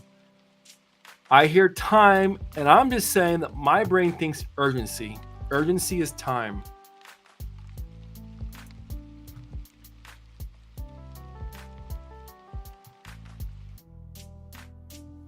Everyone's saying A. General consensus is A. I'm going to go with A as well. Let's go.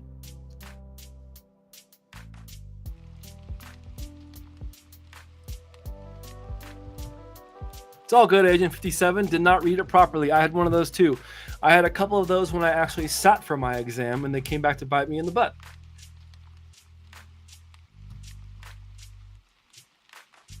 Let's go over these. Well, that was a weird beep. Coercion or the use of urgency refers to the intimidation of the target with a bogus appeal to authority or penalty, such as getting fired or not acting quickly enough to prevent some dire outcome. Hurry, if you don't give me those credentials, this won't happen, right? Urgency. Typo squatting means that the threat actor registers a domain very similar to a real one, hoping that users will not notice a difference and assume they are browsing a trusted site. Consensus technique is a persuasive or consensus technique attempts to convince the target that the request is natural and it would be impolite to somehow odd to refuse. Hey, this is threat actor Jesse. Typically Tom in accounting, well, basically everybody in accounting is usually cool with giving me this password over the phone. You don't want to be weird or odd to ask for credentials, do you? Right? So I had the consensus technique, making it seem like what I'm asking, everybody just does it, and it's really be weird if you didn't. Brand impersonation occurs when the threat actor commits resources to accurately duplicating a company's logo and formatting it to make phishing message or farming website visually compelling. Excuse me, team. A large organization security operations center, or SOC, noticed in its extended detection and response, or XDR, antivirus software that a phished email gained access to the company's ticketing system. Then the VPN software, and lastly the company's file share. Gives me the heebie-jeebies thinking about that. What did the SOC find? A threat actor, B, a hacktivist, C, a threat vector, or D, service disruption. I'm answering the phone like that from now on. Hi, this is Jesse, the threat actor.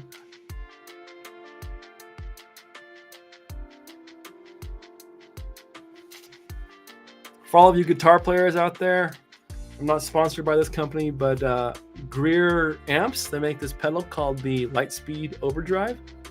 It makes your guitar sound just like your guitar with just a slightly bit of overdrive. So super cool. I love this thing. And it's proudly made in the USA.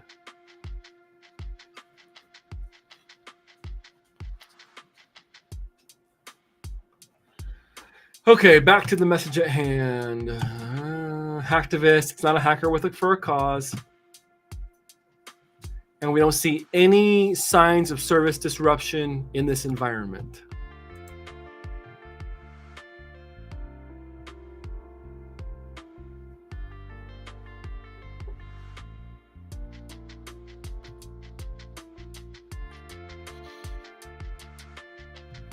Well, a threat actor is who sent the phishing email, but I agree with the class in that what is the pedal brand? Misty-eyed asked. The pedal brand is Greer Amps, Greer Amps. They're a company out of Georgia, Carolinas, somewhere in the South. Let me just say.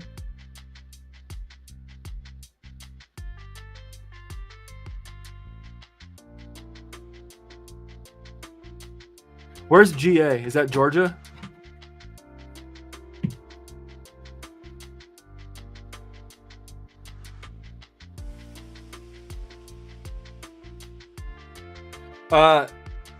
Georgia and OR, so whatever that is. GA and OR, so I think that's Georgia and Oregon. Relatively affordable pedal. I think it's a little more than $100, but I mean, made in the USA. You send it back if it breaks, and they'll probably fix it for cheap or not, if not free. Anyways, I think that they're saying, what is the direction, right? The threat vector is how something got through. What was the angle of attack? The threat vector. I tend to agree. Threat vector. Let's see what the survey says. Survey says, cool. A threat vector is the path that the threat actor uses to execute data exfiltration, service disruption, disinformation. Sophisticated threat actors will make use of multiple vectors.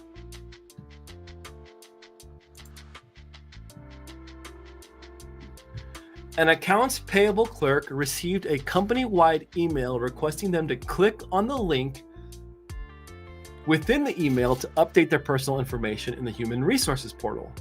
At first glance, the email appears to be sent from a legitimate company address. Before giving the information over, what should the clerk protect against? A, typo squatting, B, coercion, C, phishing, or D, consensus technique. You're welcome, Misty-eyed.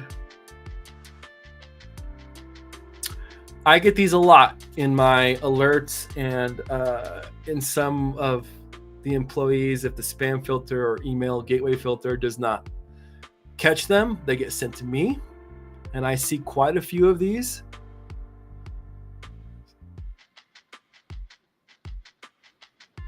Lately, it's been saying,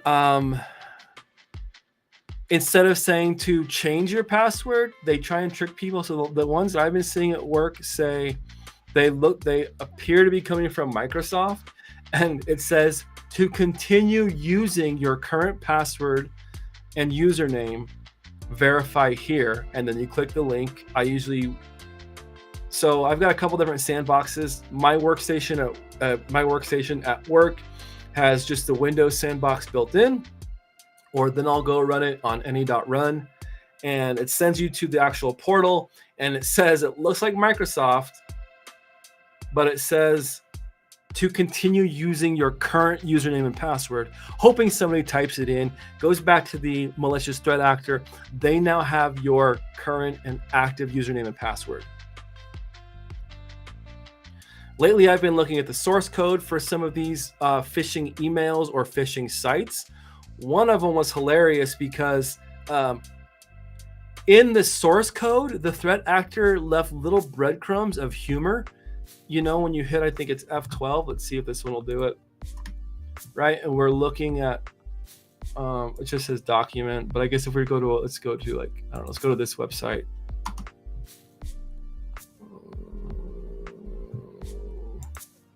Right, so we can kind of make this larger. So I'll look at various websites and see their legitimacy, where different input fields are potentially sending me. This one doesn't have very much, but you see how it says page supported by Lightspeed. This is, you'll see developers, they'll put little notes within the source code of a web page that might tell you specific things, maybe reminders. Well, this threat actor was hilarious. They were putting in little notes of humor that when you analyze, so I checked to see, like on the input field, you could input and then click submit. And I hovered over to see where that was sending me. And I opened that redirect web page in another sandbox, and it was this completely fake car restoration company. But in the threat actor's like phishing page, it had all these little breadcrumbs of funny quotes that were also mentioned on the fake web company website. It was pretty interesting. Kind of got a like silly threat actors having a sense of humor. It was funny. Well, not funny, but you know what I mean. I agree, phishing. Usually the reply email is wrong and sometimes funny. Yeah, we'll see that too. Almost done, team. With these questions, an employee unknowingly clicked on a malicious attachment but did not notice any issues right away and assumed nothing happened.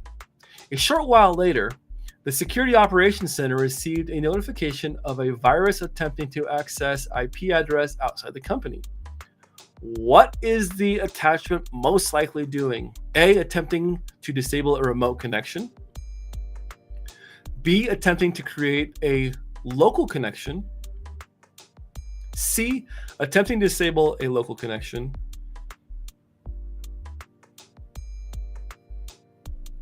And D, attempting to create a remote connection. Ashiana says, they humans too. They can be funny. They are. They're humans too, trying to have some fun. They're bored.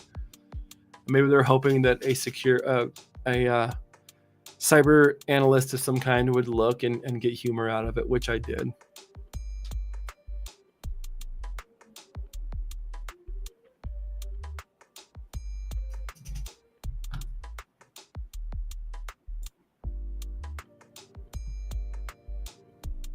So to access an IP address outside the company, if it was within the company, it'd probably be a local connection, right? Within, it's local.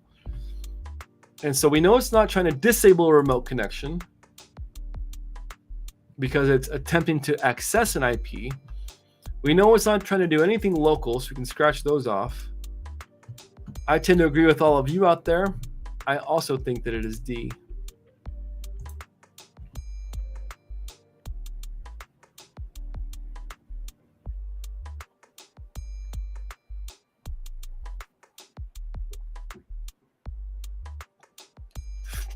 At least the hackers were enjoying their work enough to infuse a little humor. Yeah, I thought so.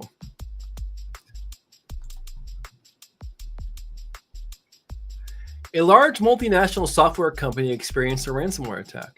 After running a forensic audit and recovering data from backups, the company found that there was an organized, illicit, non-political group that attempted to extort it. What describes the attack that occurred to the company?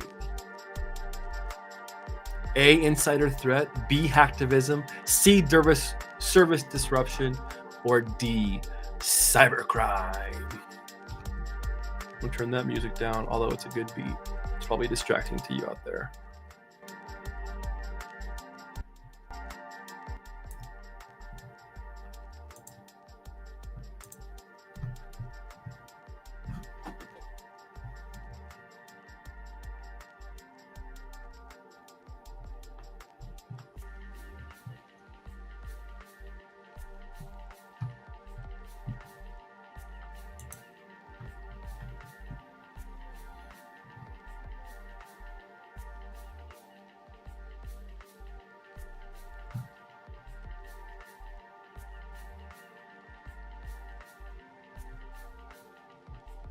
After running a forensic audit and recovering data from backups, the company found that it was an organized, illicit, non-political group that attempted to extort it. We know it's not an insider threat. We don't see a service disruption.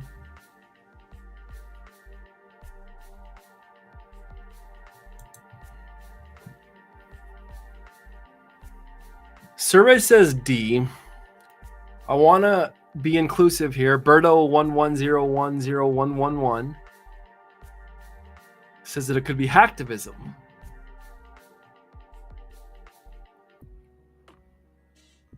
Why do we think hacktivism?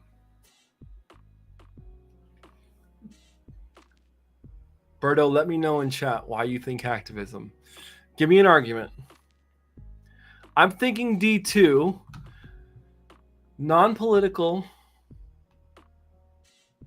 illicit, organized, illicit, non-political.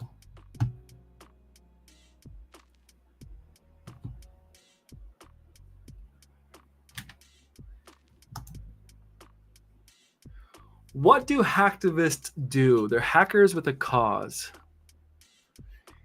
Oh, yep. Okay. So, Berto.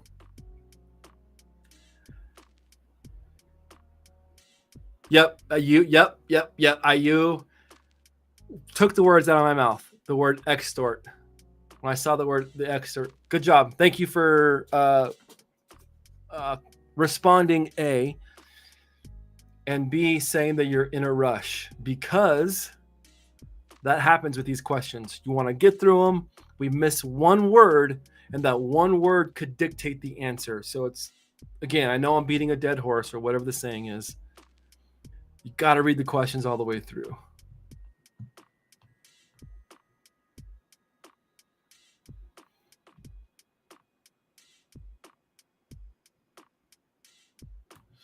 Everybody's saying D.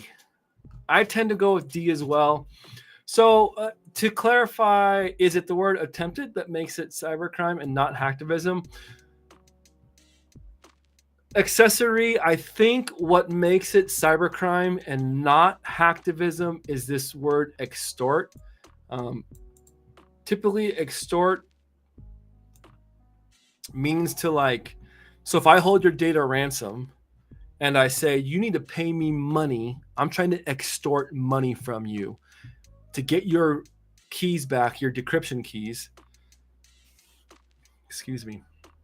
To get your decryption keys, I need you to pay me. I'm trying to extort money out of you. And remember, hacktivists typically are not concerned with trying to get money from an organization. They're just trying to get their point, their cause across.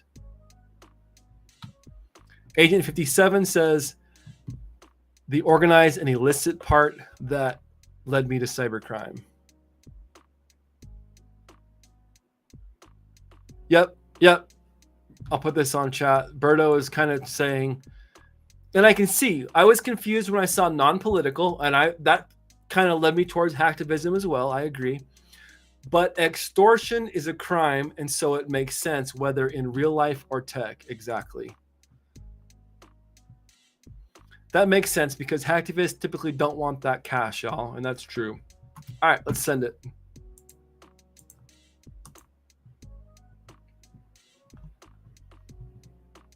Cybercrime is the overarching term for the organized criminal activity occurring online. Hacktivists might attempt to use data exfiltration to obtain release confidential information to the public domain, perform service disruption attacks, or device website to spread disinformation.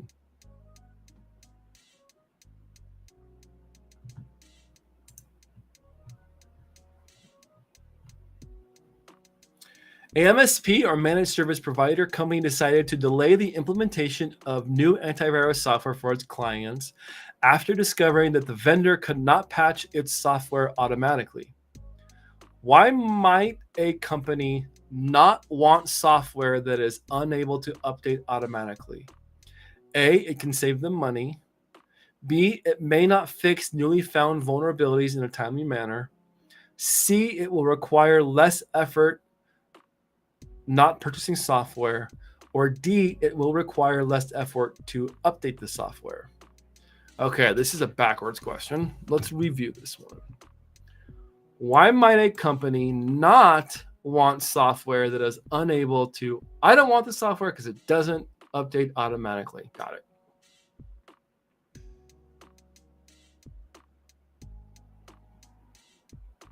I don't think it's financial. It will require less effort not purchasing the software. How these answers are terrible. It will require less effort to update the software.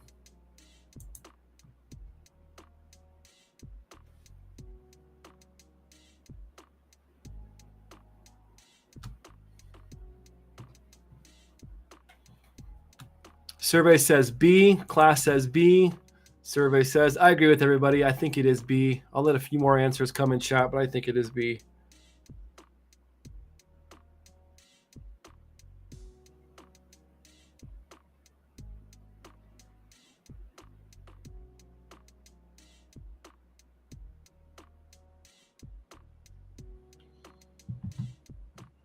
Anybody else? B, B, B, B, B, B, B, B, B. All right, let's send it. The ability to automatically update is crucial in the cybersecurity landscape, where new threats emerge rapidly. Antivirus software that cannot update automatically may fail to address these new threats quickly, leaving client systems exposed to emerging security threats.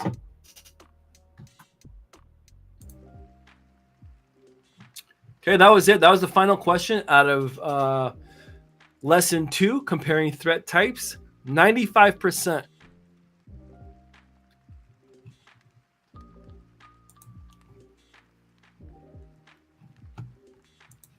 We only got one wrong, team. Great job, class. Freaking A, that's awesome. All right, what do you guys want to do? Do you want to go through a PBQ, or do we want to do more practice tests or practice questions? Agent 57, you were late to the party, but you're at the party, and that's all that matters. Don't be sorry. I'm thankful for you spending your time with us. So thank you for being here. No need to be sorry. Great job, team. You should celebrate that win. 95%.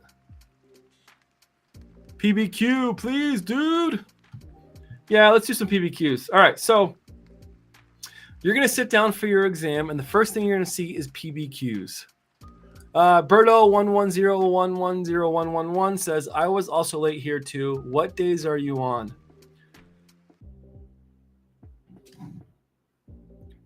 We are streaming every weekend. It's either a Saturday or a Sunday.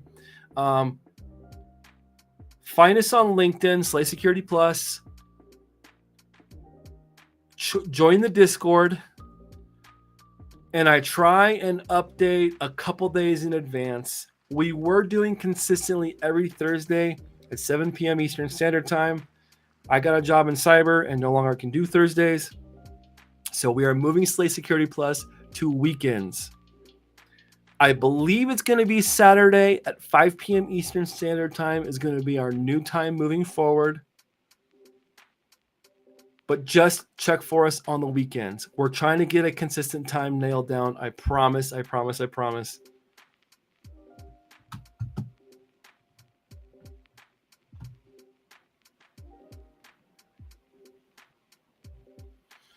So you're going to come into your test.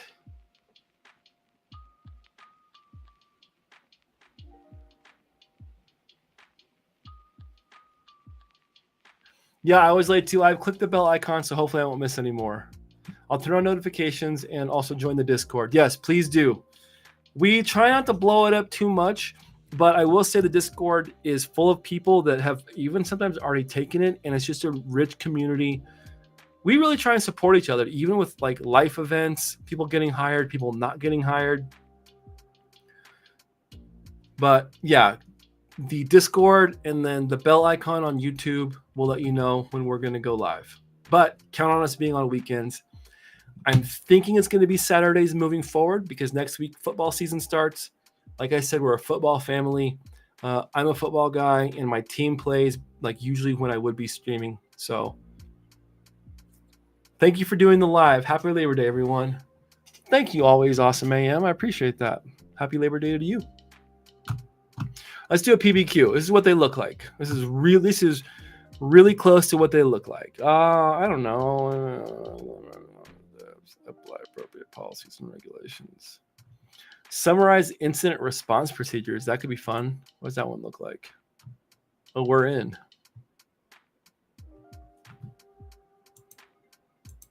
One sec, team. I gotta stop sharing because boom. If I don't do it this way, you won't be able to see the drop-down menus. There we go. So PBQs are you like a real football dude? Oh, where you use your hands and not your feet. Not football. American football. Broncos. Denver Broncos is my team, to be specific. And I hate the Chiefs. So a PBQ is going to look like this. It may have a fill in the blank. This one is a drop down. They're performance-based questions. So the rest of the CompTIA exam is going to be just like what we did. A scenario with 4 options. You pick the best question. Some of them you might be able to pick more than one, but typically it's going to be you pick one and then you go on to the next. Well, at the beginning of your exam, you're going to have anywhere between 2 and 6 of these PBQs. They can either be like this. They'll give you a scenario. And then they will give you a scenario, and you're going to walk through some choices, and you're just going to fill them in, right? Excuse me.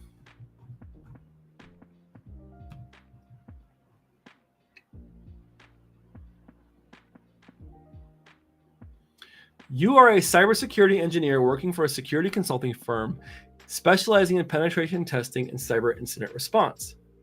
You are currently assisting with the firm's cyber incident response team, or CERT, which is actively working with 3 clients to improve their incident response procedures. Your manager asks you to assess 3 attacks in progress, provide an appropriate response, and identify specific elements to improve each organization's incident and response lifecycle management. A summary of each attack is as follows. Incident 1, we're going to start. So we'll close this so you can see there's 3 different organizations. They're under attack. And we're going to look at it, right? That is a great point. Space Taco says, for the PBQs, be sure to click on all the things to see what the elements are interactive. Some things may not be, right? They may not actually work. So make sure you're looking at everything you possibly can do. So I can click down on these. They're drop downs. We're going to go through them. Can't click on anything else. Based on the scenario, use the drop-down selectors to select the current incident step, incident response step, and next step. So back to the scenario. We're going to go with incident number 1. Federal government agency. The U.S. CERT alerts the agency to data exfiltration detected on its networks.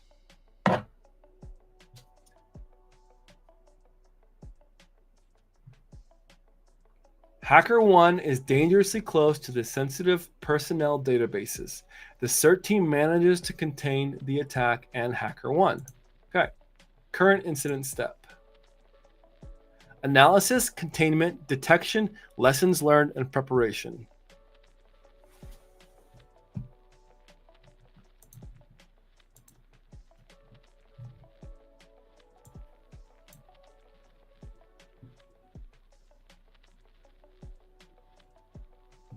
HackerOne is dangerously close to the sensitive personnel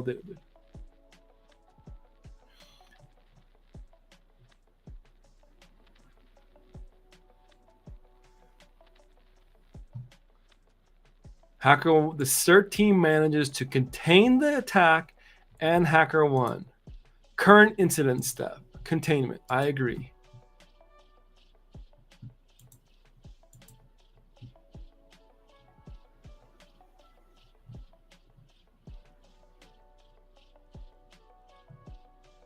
What is our next?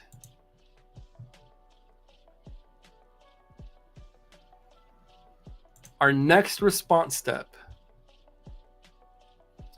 Misty Eyed says, so they make them not interactive on purpose? Well, it's limited, right? It's a short question. And so some of them you might quote unquote configure a firewall, and not every single box is going to be interactive. So yeah, they make them not interactive on purpose, really, so you know what you can and can't do within the environment. That's why we're saying, like, make sure you kind of click on everything to see what you can.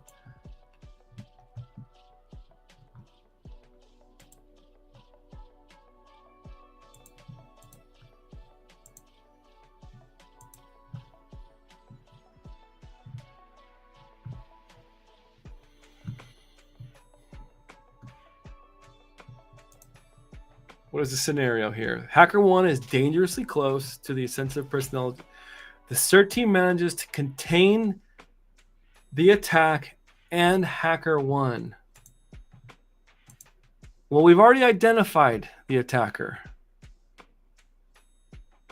What comes after you contain in the incident response lifecycle?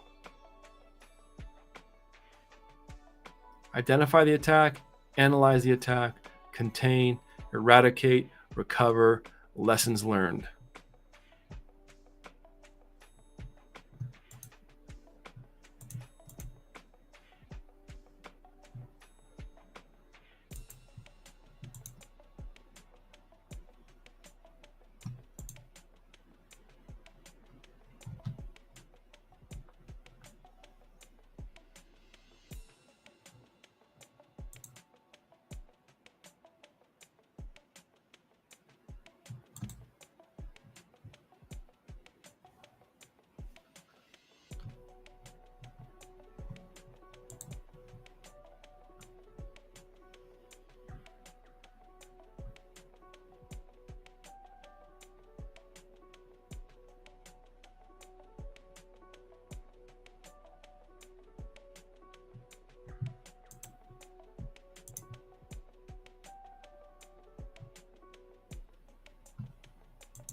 And the next step, the final step, would be, I think, recovery, right?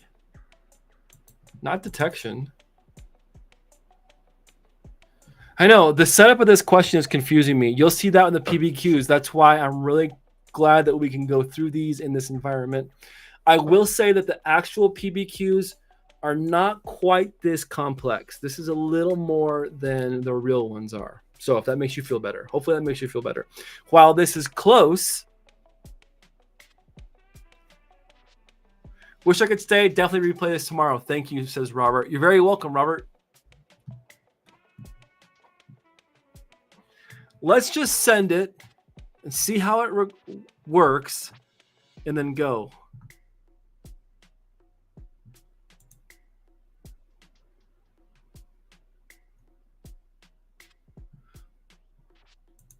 Right? So incident 1, federal government agency, the U.S. CERT, CISA, alerts the agency to data exfil detected on its network. The government agency activates CERT organization.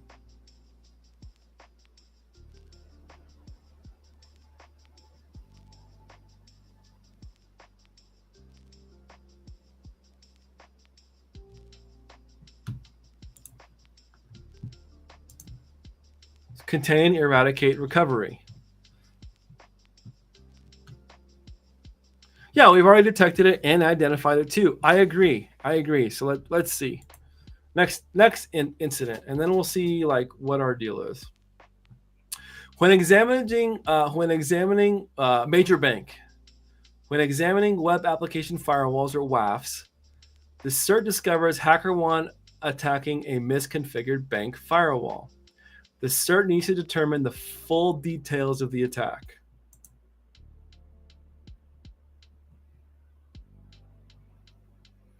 current incident step, incident response step, and next step. Current incident step.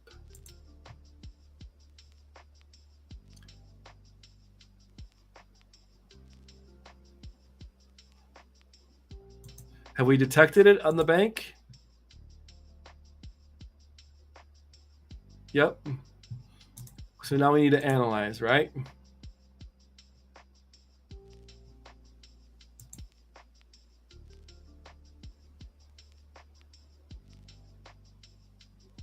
The incident response step would be, what is it asking us to do? The cert needs to determine the full details of the attack.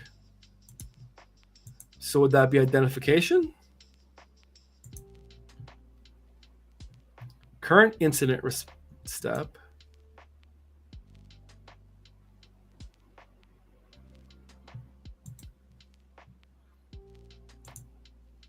Then containment, right? Yeah, analysis, identification, containment. Major retailer. After an audit of the VPN infrastructure, the CERT discovers that HackerOne and other accomplices have already stolen and used existing VPN credentials. No! The CERT detects a lack of network segmentation, so a flat network. HackerOne and others, now labeled as Hacker Group 1, have created multiple footholds and multiple administrator accounts. Oh my gosh, this is making my stomach upset. This is a nightmare. The CERT focuses on Hacker 4, observing that the hacker is delivering weaponized code into the point of sale or POS data servers to expand persistence.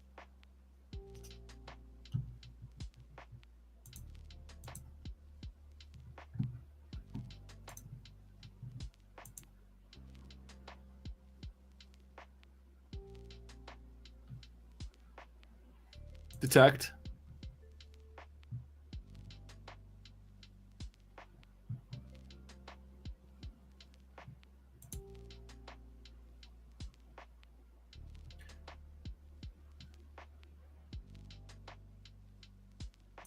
Contain. Eradicate. All right, let's just send this team and see how we did.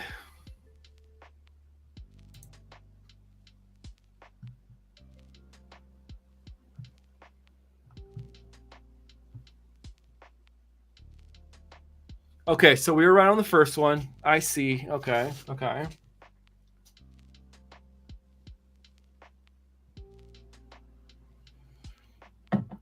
For incident 1, federal government agency, the incident response models after the blah, blah, blah attack against the U.S. government. The scenario states that the data exfil has occurred or that the incident response has executed in full.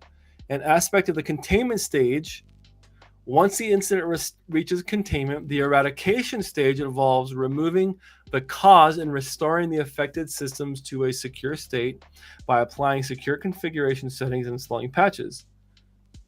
Due to a complete incident response execution, the lessons learned stage is the best choice to prevent future attacks. Okay. No wonder why they want us to do this last. This question alone chewed up 30 minutes of our time. Yeah. And again, these are a little more complex than the real thing, but the real PBQs can eat up some time. Did we get any right on the other one?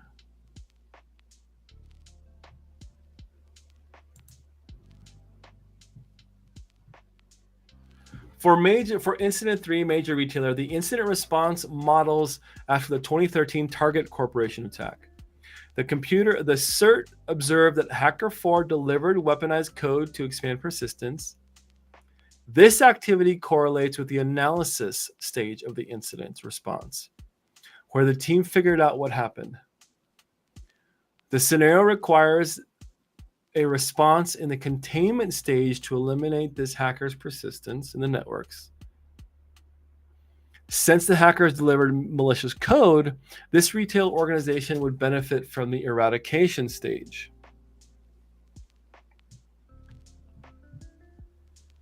Okay, yeah. For number 2, major bank models in 2019 Capital One data breach. The scenario states that the attacker is actively exploiting a misconfigured firewall. This best correlates with the detection stage of the incident response. The cert team needs to do a deep dive into the incident to determine the scope of the attack, which corresponds with the analysis stage. The bank should take advantage of the containment stage of the incident response lifecycle to harden systems by correctly configuring the firewall. All right. Where? I want to do that one again.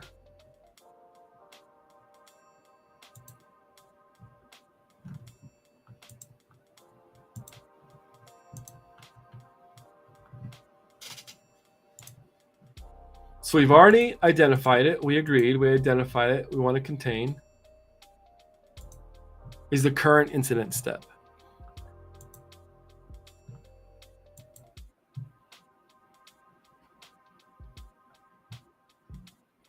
Okay. Okay. Lessons learned. Major bank. Why does it keep doing that?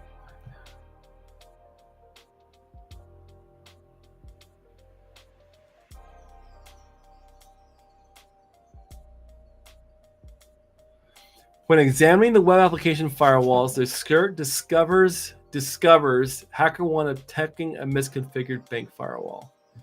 The cert needs to determine the full details. Okay, I kind of see how this is going. So the detection phase, they found it, they discovered. Okay. Then they need more information to analyze. Then the next step would be containment. Major retailer.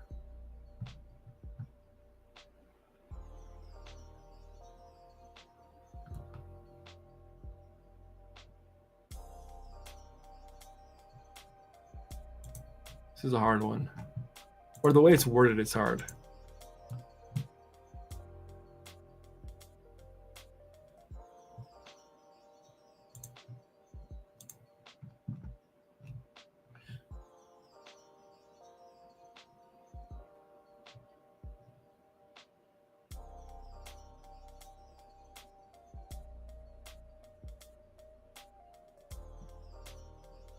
So this is saying the state that they're in. So we're supposed to,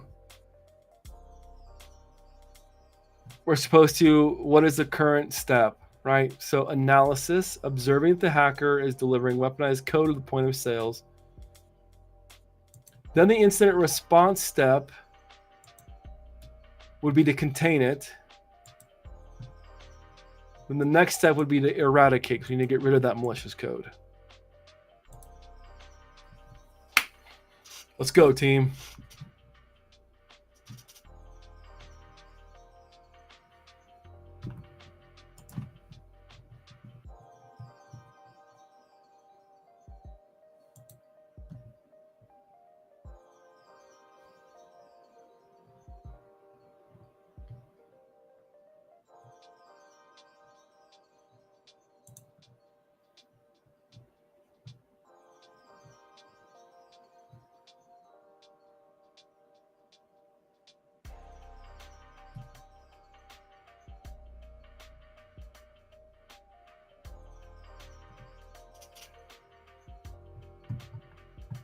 Okay, let's do one more.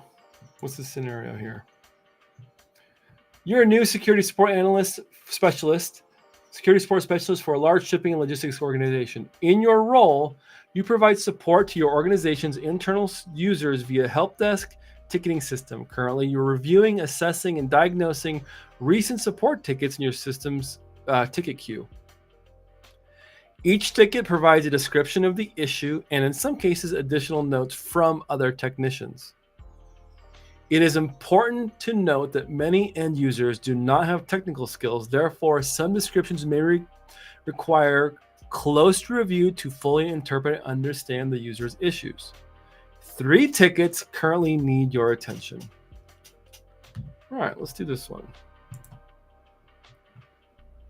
Message or ticket 1, it's open. Service ticket 5150, Van Halen.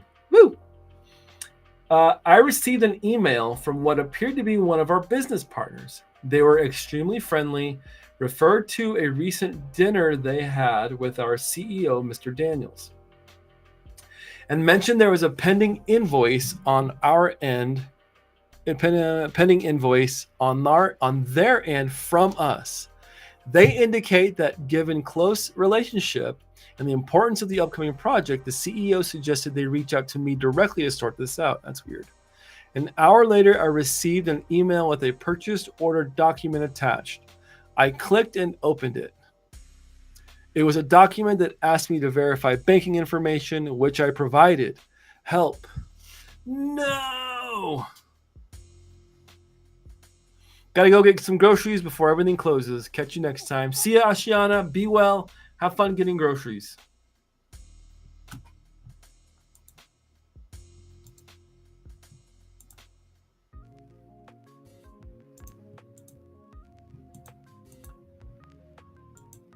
Okay. What do we think is going on here? This looks like a phishing email. So what am I diagnosing? It's updated. So it's been updated. From Tier 1 support. Looked at email message received from Jim at Top Notch Consulting. So definitely a phishing email.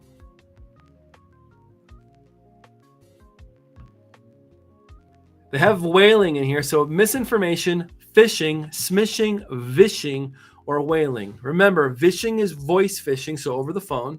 Smishing is short messages, so text, basically text phishing. So it's not those two. It's not misinformation because that doesn't apply to this. It could be phishing or whaling.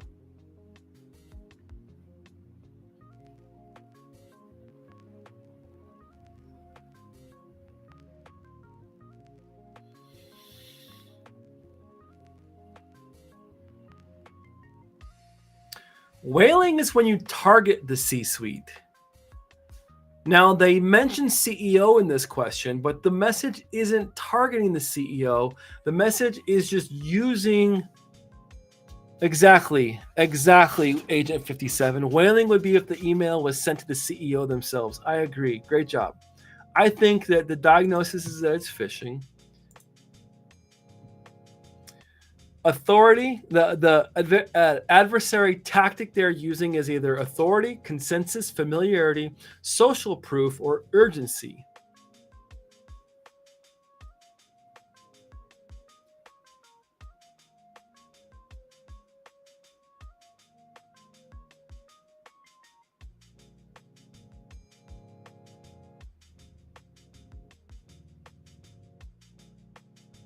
They indicate that my voice is cracking. Almost time for me to get some food. They indicate that given our close relationship and the importance of the upcoming project, the CEO suggested they reach out to me directly to sort this out. Misty, I said, you can't leave, Ashiana. That's funny.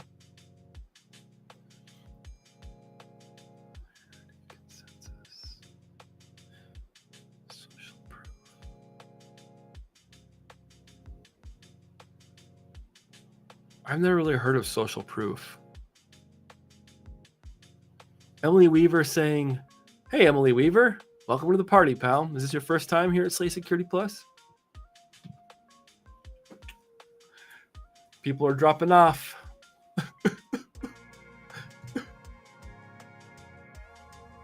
I don't see urgency because, it does say close relationship and the importance of the upcoming project, but not necessarily if you don't do this, this is going to expire. So I don't think it's urgency. Consensus is that process where we say, well, everybody does it. It'd be weird if you didn't. I'm going with familiarity too. Mitigation.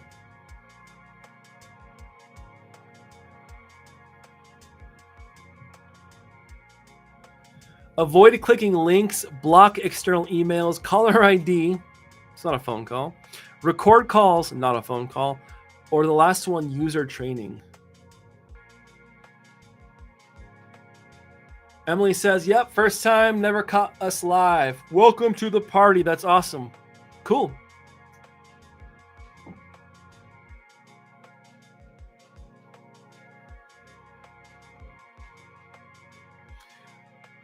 Berto says block external emails. You know, I would love to think that that would work. Unfortunately, in a corporation, you have to be able to take external emails because you're going to get just like this: consulting, third parties, vendors.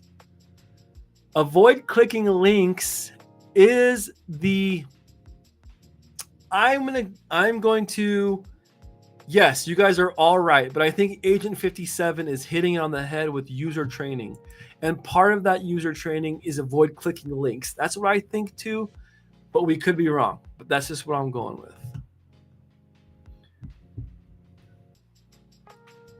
Ticket number 2. These names. Submitted by Carly Levitt on 9/13 of 23. Message: I received an email from IT to install the remote app to fix my PC.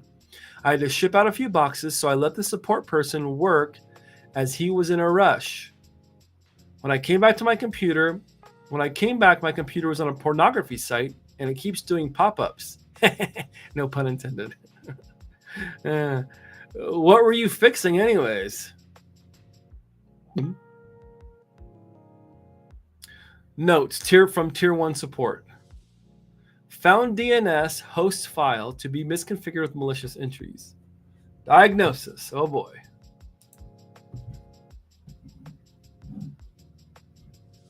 Misinformation, phishing, smishing, vishing, or whaling.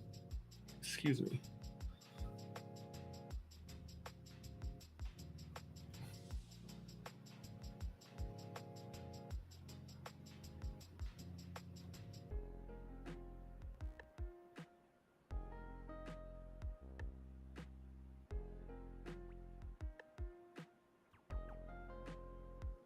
Misinformation.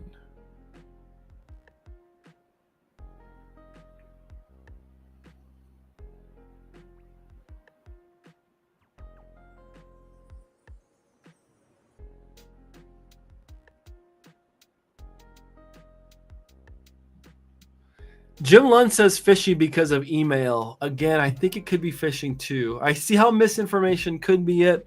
When I think of misinformation, I think more of like hacktivists. I don't know. Just using this as an example.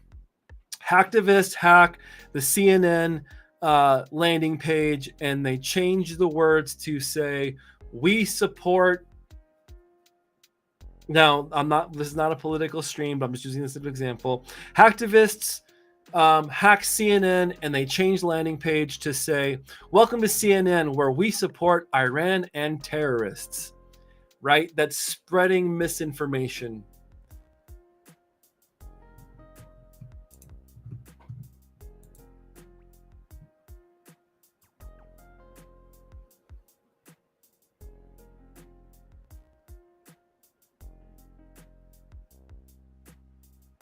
I had to ship out a few boxes, so I let the support person work as he was in a rush. Urgency? Adversary or tactic? Authority, consensus, familiarity, social proof, or urgency?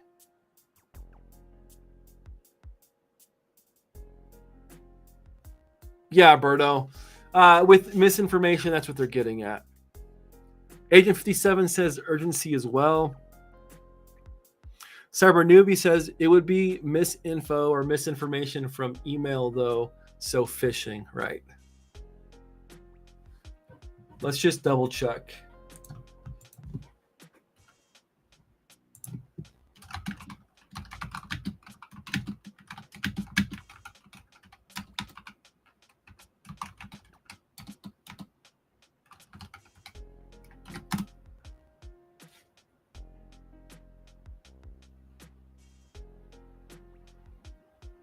Whoa.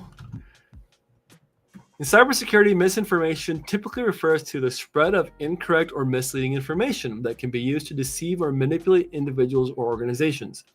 This can be intentional or unintentional and often involves the dissemination of false data. Dissemination means to spread information, to send it out. Fraudulent schemes or incorrect guidance. Misinformation can occur in various forms. Emails that Phishing emails. Emails that contain false information or misleading instructions to trick individuals into revealing sensitive information. Fake news or misinformation campaigns, deliberate spread of false information, like I was saying. CNN promotes terrorism, right? A false security alert or deceptive practices. Fake news, phishing emails. That takes me back to, I still think phishing. Adversarial authority. He's not saying he's the boss. Not familiarity, not social proof. I think urgency as well.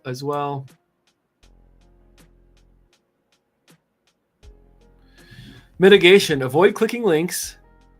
B, block external emails.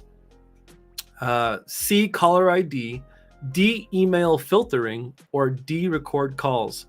Neither one of these are voice. Why are they giving me these options?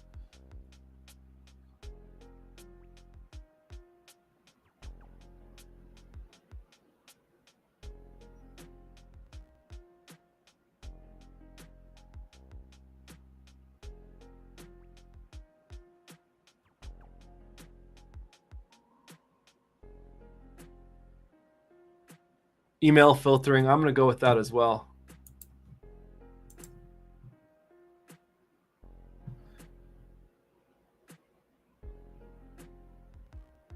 Wait a minute. I received an email from IT to install the remote app to fix my PC. I'm so torn between misinformation and phishing, but I'm going to stick with phishing. This was kind of a fun PBQ. What do you guys think? I'm having fun with this one. Message. I received a call from one of our vice presidents. Well, he said it was a vice president. He was a little angry for faxes not working. I'm new here, and I thought it was best to help him. He sent me a file that he needed faxed ASAP. I opened it, and there was no document. It's weird, but every hour my application's closed and my computer reboots. I keep losing my work. Updated from Tier 1 support. Found a script running in scheduled tasks to force a computer restart. Oh boy. I received a call from one of our vice presidents. Misinformation, phishing, smishing, vishing, or whaling. I received a call from, I'm new here. So he's not the CEO. He's not the vice president. He's not being targeted. So it's not whaling. Vishing. Agent, okay, vishing. Everyone says vishing. I agree. Authority, consensus, familiarity, social proof, or urgency.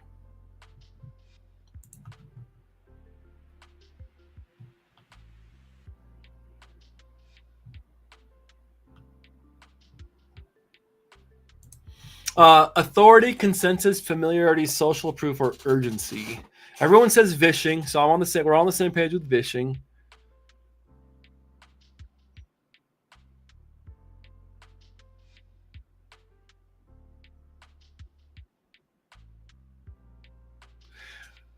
I agree with authority. I don't think it's urgency. Remember, I believe urgency is where we're using that, like, if you don't do this fast, or time's running out, click this link. He just needs it. He's just saying, and I open it. Mitigation. Avoid clicking links, block external emails, caller ID, record calls, or use code words.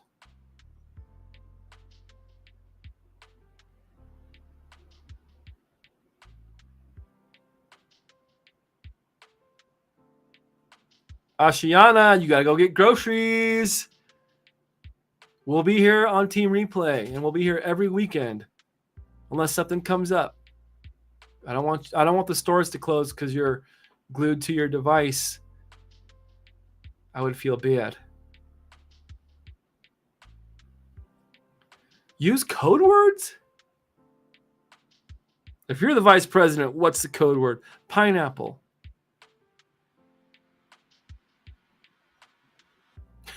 What is this? Some kind of swingers party? Use code words? Block external emails. Avoid clicking links. There's no link to be clicked. Caller ID. I think caller ID. Sorry, I'm just hung up on the code words. I'm 12 sometimes. Caller ID. Code words. If you're the vice president, what's the code word?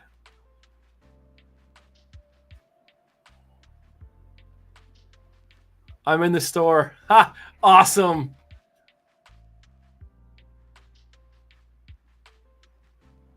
Oh, you're right. Safe words. My bad, Agent 57. Okay, that's a different stream. Different stream.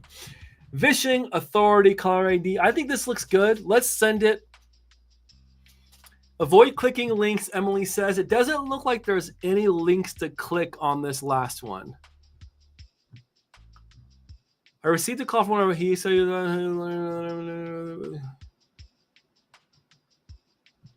Oh, you're right. He sent me a file that needed fixed ASAP. I opened it and there was no document. Note, found a script running in scheduled tasks to force the computer to restart. He did click a link. You're right. Avoid clicking links. Caller ID. Yeah, caller ID doesn't help because it spoofed the call. It could, your vice president could be calling from anywhere. Caller ID is not going to help.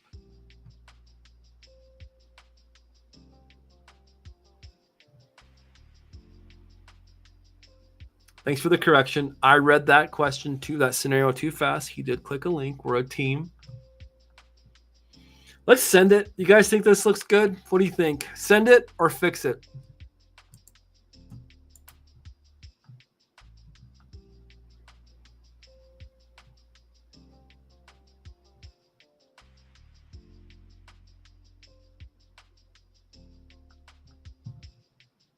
I agree. Good catch, Emily Weaver. Send it. Let's go. I'll take 7 out of 9.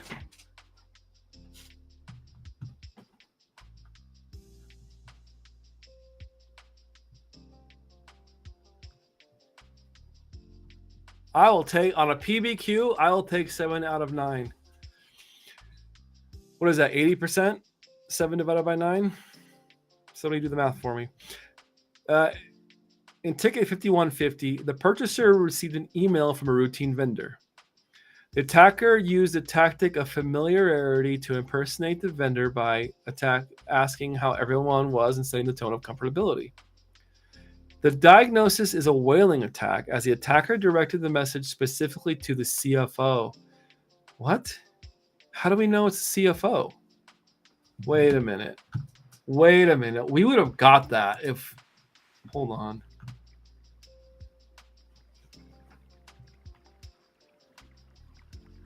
How do we know? Does it say that Jalen Morgan is the C?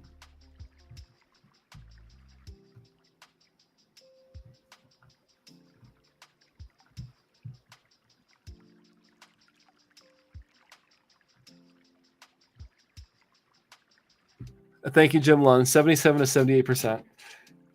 I'm a little confused on that one because it says that it was, if we would have known that we are the CFO or that this came, or that Jalen Morgan was the CFO, we would have definitely chosen whaling team. I have full confidence. We even talked about that.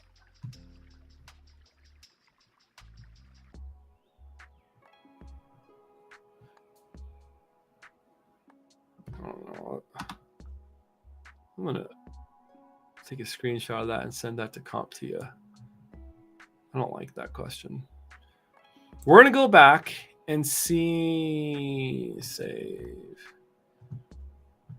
Yeah, exactly, Space Tacos. It does not say that part. But at any rate, let's see what else. We got the rest of them right. On the last one,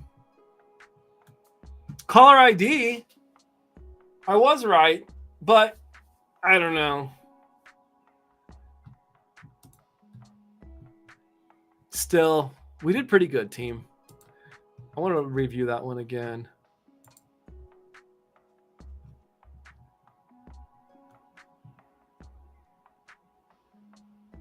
Yep, does not say anywhere that we are the CFO.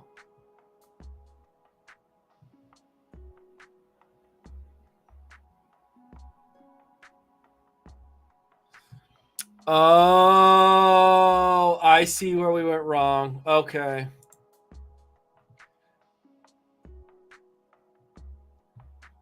Okay. I got it. I got it. I got it. I got it. I got it. I got it. It's important to note that many end users do not have technical skills. Therefore, some descriptions may require close review to fully interpret, and understand. So we need to interpret this differently. I received an email from what appeared to be one of our business partners.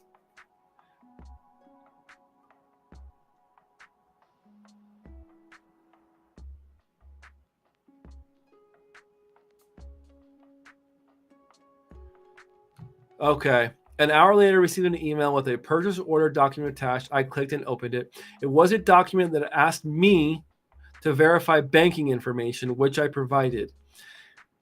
The average end user in a company won't know the banking information. Only somebody at that executive level, like the CFO, is going to know the banking information. To fully interpret and understand will take hours off our time during the exam. I vote that's crap. Yep, I agree.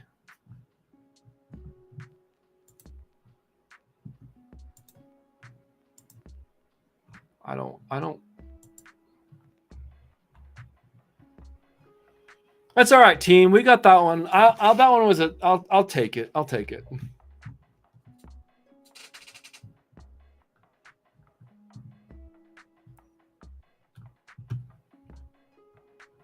We need to go on a high note. We need to leave on a high note.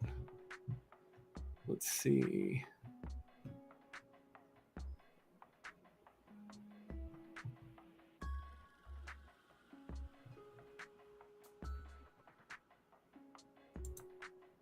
What does this one look like? Nope.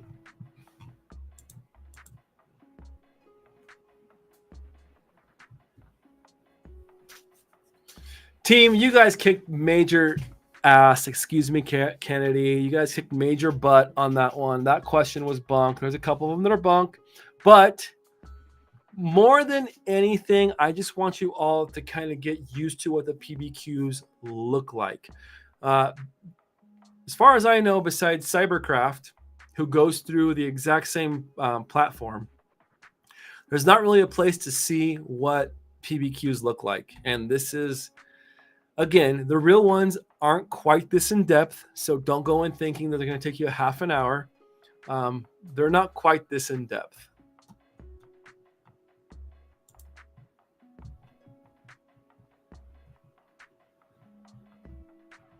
Whoa.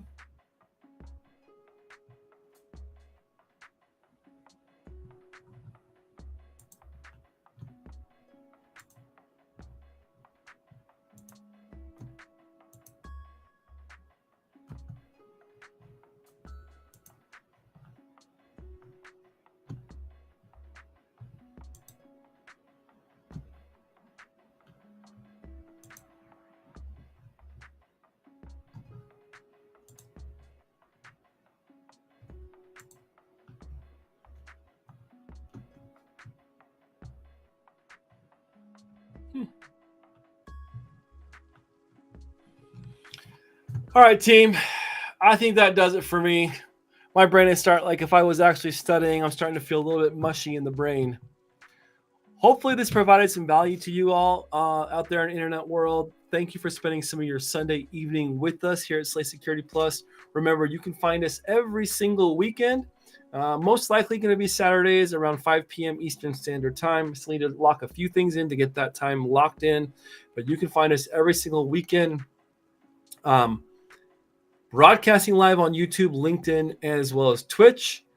So I hope that you get value from this. I hope that you have a wonderful, wonderful Labor Day weekend.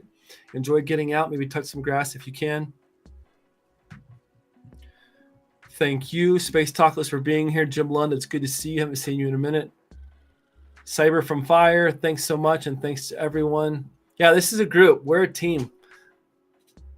thank all of you. Seriously, we're a team. We're doing this together. We're in this together. I'm learning every day on the job, and I'm also learning more about the certification and how to better teach and how to better help prepare everybody for the upcoming cert.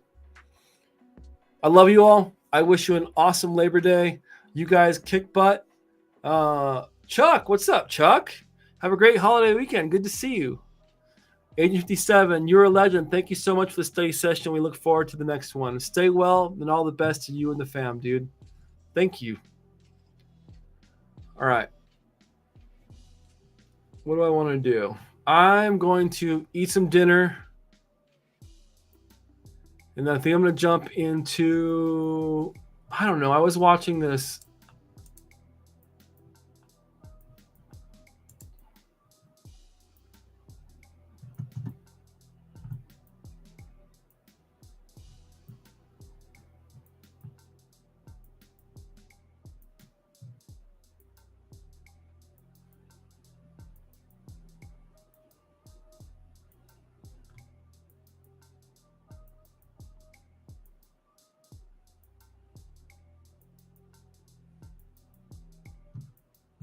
I love watching videos of old technology. It's so awesome. Anyways, all right, I'm out of here, guys. Until the next time, stay secure.